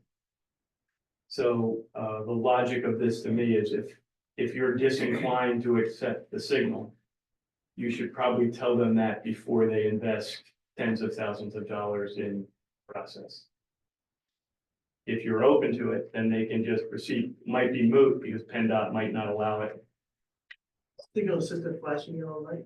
I think that's what they're proposing, Joe. The school. Yes, they didn't get too specific on which type of light. That's generally the idea. Is it the one that's always blinking, or is it you have to push the button for it to start blinking across? I think it's the speed one, right, Joe? The 15. Yeah, like for Yeah. both schools. Yeah. Oh, Can they take the ones from Charlton School? Well, they can do, but they have to do, somebody has to do all the engineering, somebody has to design they're so. As wacky as it sounds, it's reasonable to expect it to cost a handful of tens of thousands. If somebody builds a development and it needs a light, you don't pay for the light. They pay to do the engineering, they pay for the light, and then you accept it at some point if that's what you choose. So that's the form that we're modeling here. We're not telling them that they can't do it. That's your choice. But we think it's prudent for you to be involved at this phase because it would be silly for them to spend tens of thousands only to find that you don't want to accept the light. So it's the 15-mile-an-hour blinking light. Schools. That's my understanding, Joe. Is that- Eventually. They didn't really expound on the actual light itself. Well, nothing else. Just the idea of it. Yeah, they acknowledge there aren't a lot of walkers there, right? Yes, correct. Why would we take it? I don't even understand why we would take, but if they're gonna pay to install it, why would we take ownership of it? I don't know that PennDOT will allow you to not take ownership of it, right? That's generally how it works. You own the other lights, and that's the form you've taken for all the others. PennDOT's unfunded mandate Yeah. for all local governments. And They they try to offload that responsibility. And Michael, the nature of your question is why it's before you. If you don't want to take it, then tell us. If you think, hey, this is a great idea and we want to take responsibility for it, then we will let them know and they'll go off and do the engineering. I'm confused. If PennDOT is mandated that we take it, then we don't have a choice.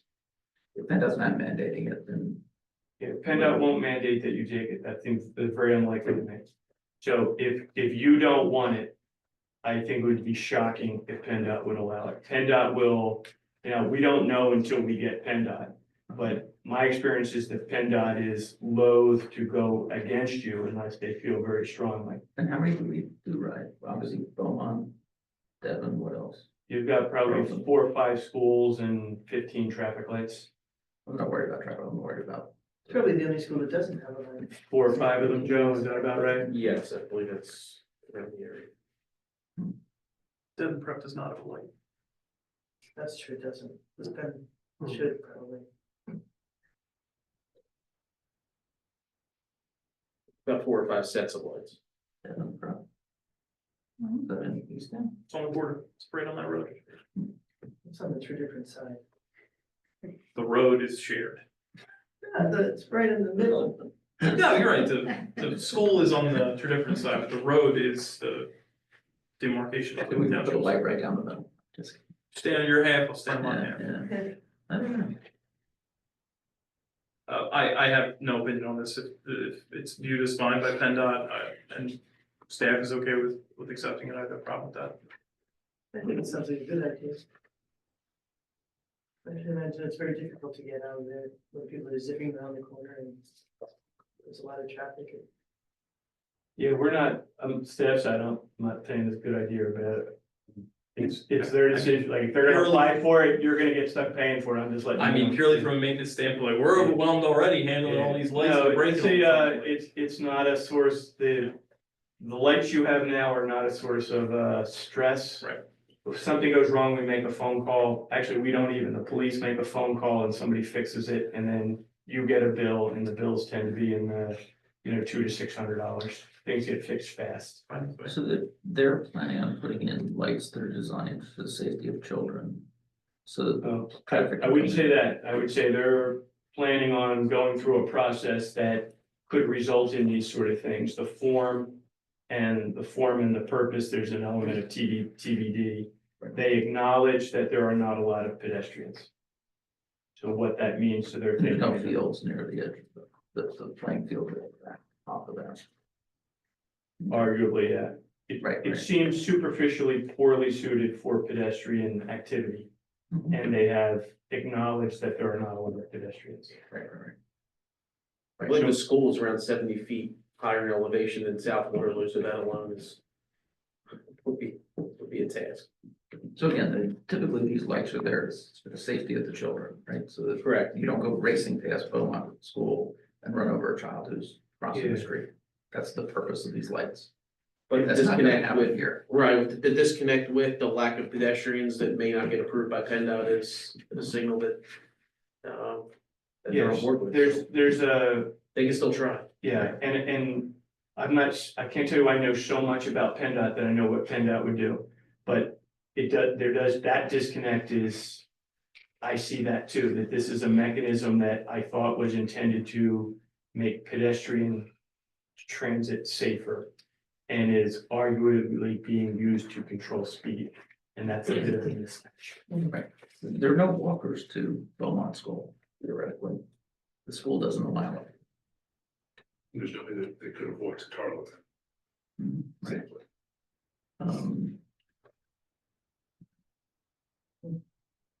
I mean, if the problem is traffic, then put a traffic light on. Oh, the sidewalks, but we've already been on the soapbox once tonight. We can plan for sidewalks there next year. No action just means, if you take action, we'll tell them. If you don't take action, then we'll just tell them, hey, the board didn't have an opinion, proceed at your own risk. So what I'm just trying to protect them against is they spend $40,000 and 4 months from now, you decide this isn't something that you want. But, it's your, if no action is, hey, thanks for the heads up, no action is your opinion, and we'll just communicate that to the Delaware County Christian School. Then post it. I'm not, Okay, I don't think it's the right thing for the job. I think it's the wrong tool for the job. But that's just me. So there's 3 people. It's true, it is the wrong thing for the job. If the thing is set up for pedestrians and there are none, then it is not the right vehicle to just control vehicles. I would say just let them proceed with their own risk. I would say they know better than we do. It's their school, so they probably know if they need this or not. Probably asking for it for a reason, especially if they're willing to fund it, so. Say let them go, I just don't feel strongly against it. all right, so I'm gonna tell them that, the board kicked it around, it didn't seem to have a strong endorsement, it didn't have a firm denial either, proceed at your own risk. If you don't like, you can watch the meeting and see what they say, something like that. We could think differently 6 months. Yeah, later. yeah. So they got some risk and they'll just have to make a business decision about their risk. Okay. Nothing else from me in my report to. And just one funny aside is, they came before us and admitted that they had done something illegal. Well, the first meeting I was on the board.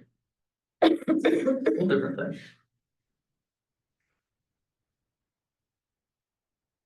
Moving on to, are there any other? Yes, I have a question. The. I'm trying to think where it is, the Station Avenue. Not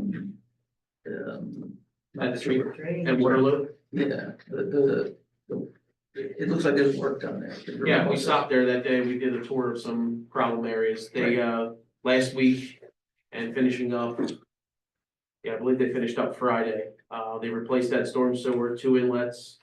And a manhole to connect across pipes, so all that underground, storm sewer is new in that intersection and waiting for a rainstorm to test it out, but, we have temporary paving in there for the trench, and in about 60 days, we'll come in and pave the intersection.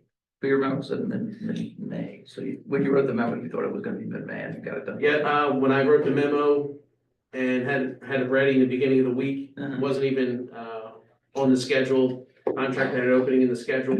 We already had the materials for months, so they came in and wrapped the whole thing up in a week, so it went pretty efficiently. I hope it works, because that'd be a good thing. Great, thank you. Sure. Any other board comment? Any public comment? Okay, moving on to regular business, the responsible contract ordinance, are we waiting for Eric for that? That was kind of. Probably prudent. We can table that for May. I don't know if Stacy's on or not. Is Stacy on? She's not. She's not, okay, so she was just to give you an update of what she was gonna do, she was going to discuss, and I'll contact her about that, she was going to talk about just what they're doing with East Town 250 and the role that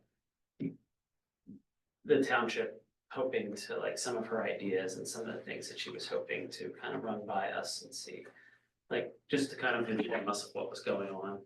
And what the township was going to have, what our thoughts were on 250, maybe the role of the township as well. So that was kind of what she was supposed to do. So I will reach out to her and see if we can kind of reschedule that as well. Stacy did, she responded to me earlier today and said she's gonna circulate an email to the Board of Supervisors. Okay. Just to give a brief update, and obtain some feedback. So it's still a work in progress, okay? Yeah, and they're moving along nicely. They're getting more stakeholders and really starting to try to nail down some events and some ideas, so it's moving. And I just wanna, like, move by the responsible contract ordinance. Eric reached out to me earlier today and said, we wanted to know if we were gonna move forward. He made it sound like we were gonna move forward, we're not. Did something happen since then? and this was his idea, he didn't reach out to me, I don't. Okay. He had asked me originally about the idea of an amount, Mhm. but I noticed this is something that he's been really passionate about, so I didn't know if we wanted to proceed without his input. Okay, I'm a big fan of it, but you know, if we don't have their support, let's wait until he gets here. Alex, you fine with that? Yeah, I'm fine with tabling it for now. Yeah, something. Is there any, public comment on any of this? Okay, so we can move on to liaison reports, and library board of trustees is me. Pull that up. The library met on March 26th. Some things they reported where the foundation is doing well with fundraising. On April 10th, they had their Barbara Robinson author visit. And friends, their book sales are doing well. They're having on May 15th an event at Waynesboro, and there'll be tickets online and at the library, 7 to 9 p.m. The library is also doing a look at their space and how it is utilized. Social media campaign highlighting staff and volunteers. They're applying for grants to expand makerspace, repurposing areas behind the copiers, looking at new equipment, lawn signs, their backpack tote bags, laminators, scanners, 3D printer pens, and they were amending Bibles. Next meeting is actually this Wednesday. Next was the historical commission, that was me also. There was discussion, they met on the 9th of April, there was a discussion about approvals for properties in the village. America 250 and local celebrations at the county level. There's a bronze marker. This is for, which building is that again? It'll be, the location that was determined was the, Grass Peninsula strip right in front of Handles. Okay. So Bronze Building is that series of Yeah. buildings along 30, it's not just the one. At the time, they were like, no, do we have an unveiling date yet? Not yet, we hope to have at least the ground stake in place next week. Okay, and the primary squirrel marker is on order. They were discussing where they thought they would want to put that marker location. There's also Tarleton was sold and it's believed to be a single family home. They're very much hoping so that they don't, nothing is taken down or demolished. Any further word on that, John? No. Okay. And that's it for the historical commission. Moving on to the MA. One thing, Yeah. sure. The historical commission did a tour of Roughwood on Friday. That is happened, Yes, yes. it was Friday, I went, it was amazing. Yeah. And I had no idea we had something like that, a beef source like that in the township. Probably we've got 2 or 3 others. I'm interested in finding out more about them. Yeah, that's, yes, I've been getting a lot of emails about that. I was out of town, but I'm glad you got to go on that. Yeah, it was just, it's amazing that we have those kind of things. So, thanks. And then moving on to the EMA. EMA met, we talked about the FSA, I'm not gonna beat that dead horse anymore. Next meeting's on the 13th of May.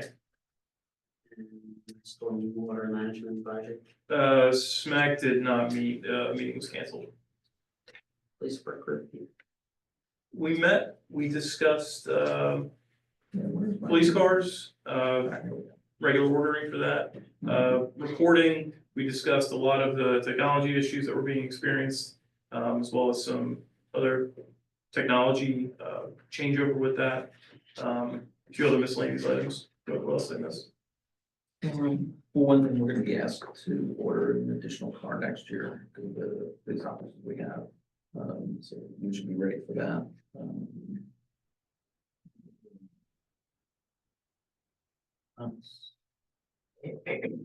Yeah. Moving on to Parks and Rec. Parks and Rec, we met last week, they reviewed the Easter, not Easter egg, yeah, Easter egg hunt. They talked about 4th of July and all of the concert series. They were curious about what other organizations we're doing for the 250 special events. To run some ideas for fall event ideas, and they're setting up for the Go Wilma, which I don't know whether you guys know about Go Wilma. It's a program where a child gets a booklet and they go around the different parks in the whole in Chester County, and they do like this hunt and they get a little stamp at the end.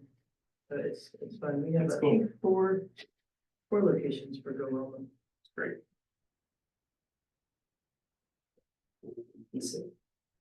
You see, went over a variance for Lenape Drive for a really small addition, and they basically talked about the pickleball issue for the rest of the time. And then on April 14th, they never go at the beginning, but they did at the end. They talked about the projects, so their projects are moving forward, they're still working on them. Joe came and talked about fire and EMS, there's a lot of good discussion around that. They prepared an annual report, I don't think we didn't have the annual report this time, we'll have it next time. Correct. Okay. And that's about it. Finance work group. We didn't meet up. We have a meeting this week. Wednesday. Fire EMS task force. Matt, I can take notes. Nice week.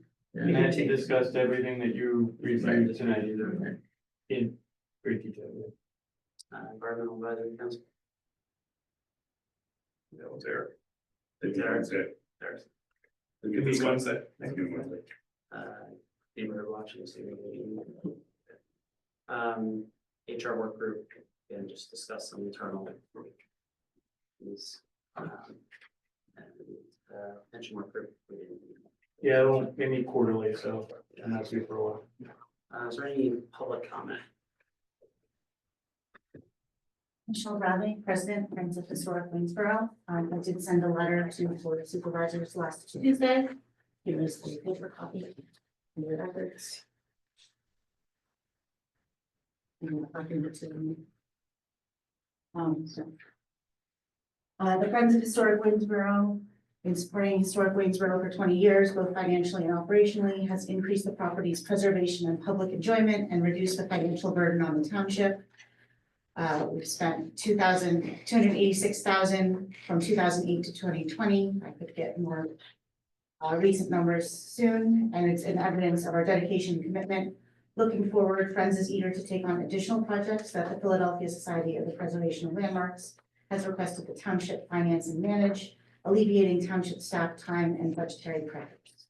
Current examples include clearing the path to the spring house. Friends can coordinate with the local Boy Scout troop, as well as we've begun before, to complete this project at minimal cost while adhering to all township processes and approvals. This effort would save township staff hours in planning and oversight. Planting historically accurate trees. Using the 2022 tree inventory we procured, Friends has secured almost $11,000 from the Pennsylvania State Society Children of the American Revolution to install native trees in collaboration with the Historical Commission, Parks and Rec, Stormwater Management, and Board of Supervisors, who all have separate interests and stakes in trees in the township. This project requires no township funding and enhances the property's historical integrity and use as a public park. And we will get approval through all of those organizations. And we've been digitizing the Anthony Wayne Foundation collection, providing over $3,000 to date in in-kind donations of an intern and museum professional to the Anthony Wayne Foundation to catalog their objects into a past perfect database and industry standard tool for museums.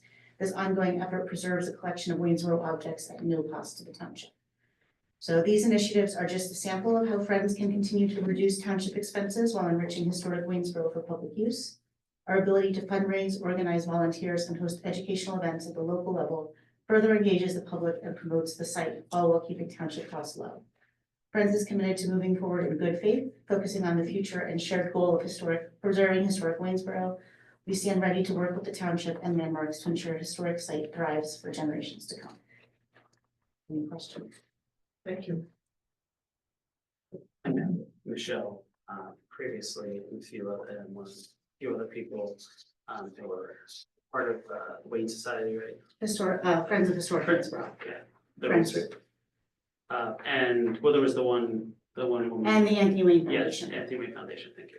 And one of our discussion was to try to move forward from some of the kind of the strained relationship between the Friends and Landmark.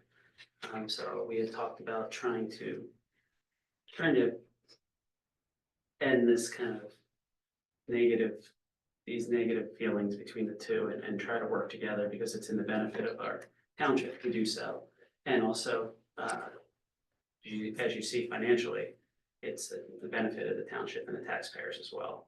So something that I was hoping the board would look at is to really try to work together to try to foster more of a better relationship.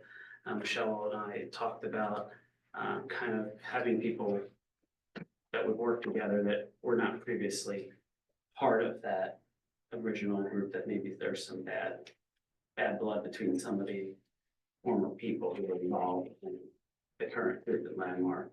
So having some new members of Historic Waynesboro, Friends of Historic Waynesboro, work together and try to mend that relationship. I just have the first two items you list here are both outside things, right? The township's Yes. responsible for outdoor things, but I mean, all the outdoor stuff at Waynesboro is our town responsibility. Is that correct? Unless it pertains to a wedding. So there's a little fine detail there that we do. But these two things would be something we'd be responsible. Yeah, so we take care of the large scale landscaping and We wouldn't necessarily put a start behind your trees in that are.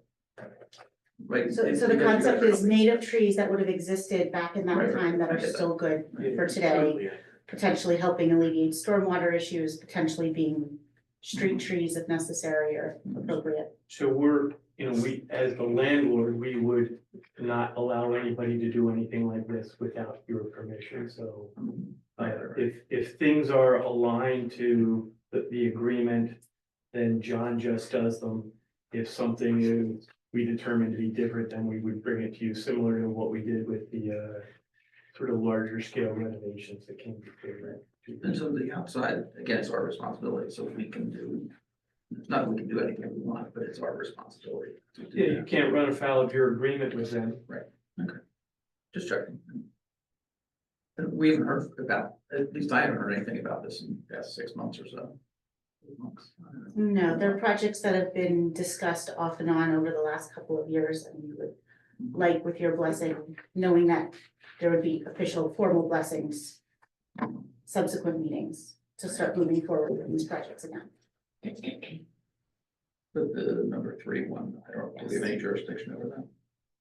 So number 3 is, the Anthony Wayne Foundation has been coordinating getting Friends Museum Professional into the site as necessary to just take pictures of objects that they own. So that has been working thus far, but again, I wanted to present it as another value-added service that we're offering to the township, like to the residents. So you're doing it right now, contemporary. We're in the process of, And then the landmark's yes. not projecting to do that. They're not allowing Friends to attend, but it's working with Anthony Wayne Foundation attending on site.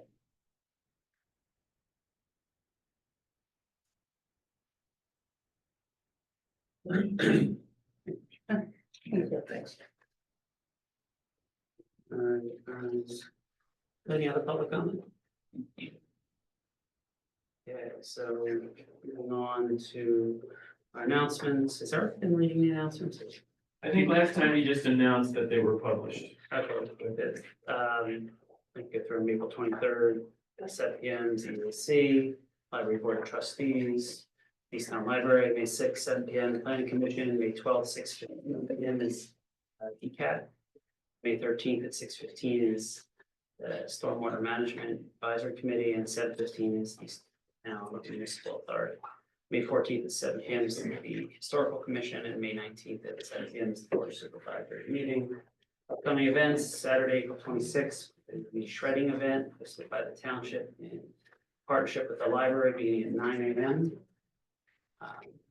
The EAC at the Earth Day Festival, 10 a.m. to 12 p.m. The Repair Cafe at Trinity Presbyterian Church from 10 a.m. to 12 p.m. And Thursday, May 8th, the Origins of Lenape, William Penn and Colonists at Historic Waynesboro at 7 p.m. I have a motion to adjourn. You want to announce exec session? Oh, are we? Yeah, we have a few items to Oh, share. I didn't know, that's fine. Yeah, But if well, we they're- should if they're announce going to it, be we're going to showing- have, Concerning, real estate and personnel, legal matters. it's a real estate part, we'll do an exec session concerning real estate matters, personnel, legal matters. Do I have a motion to adjourn? So moved.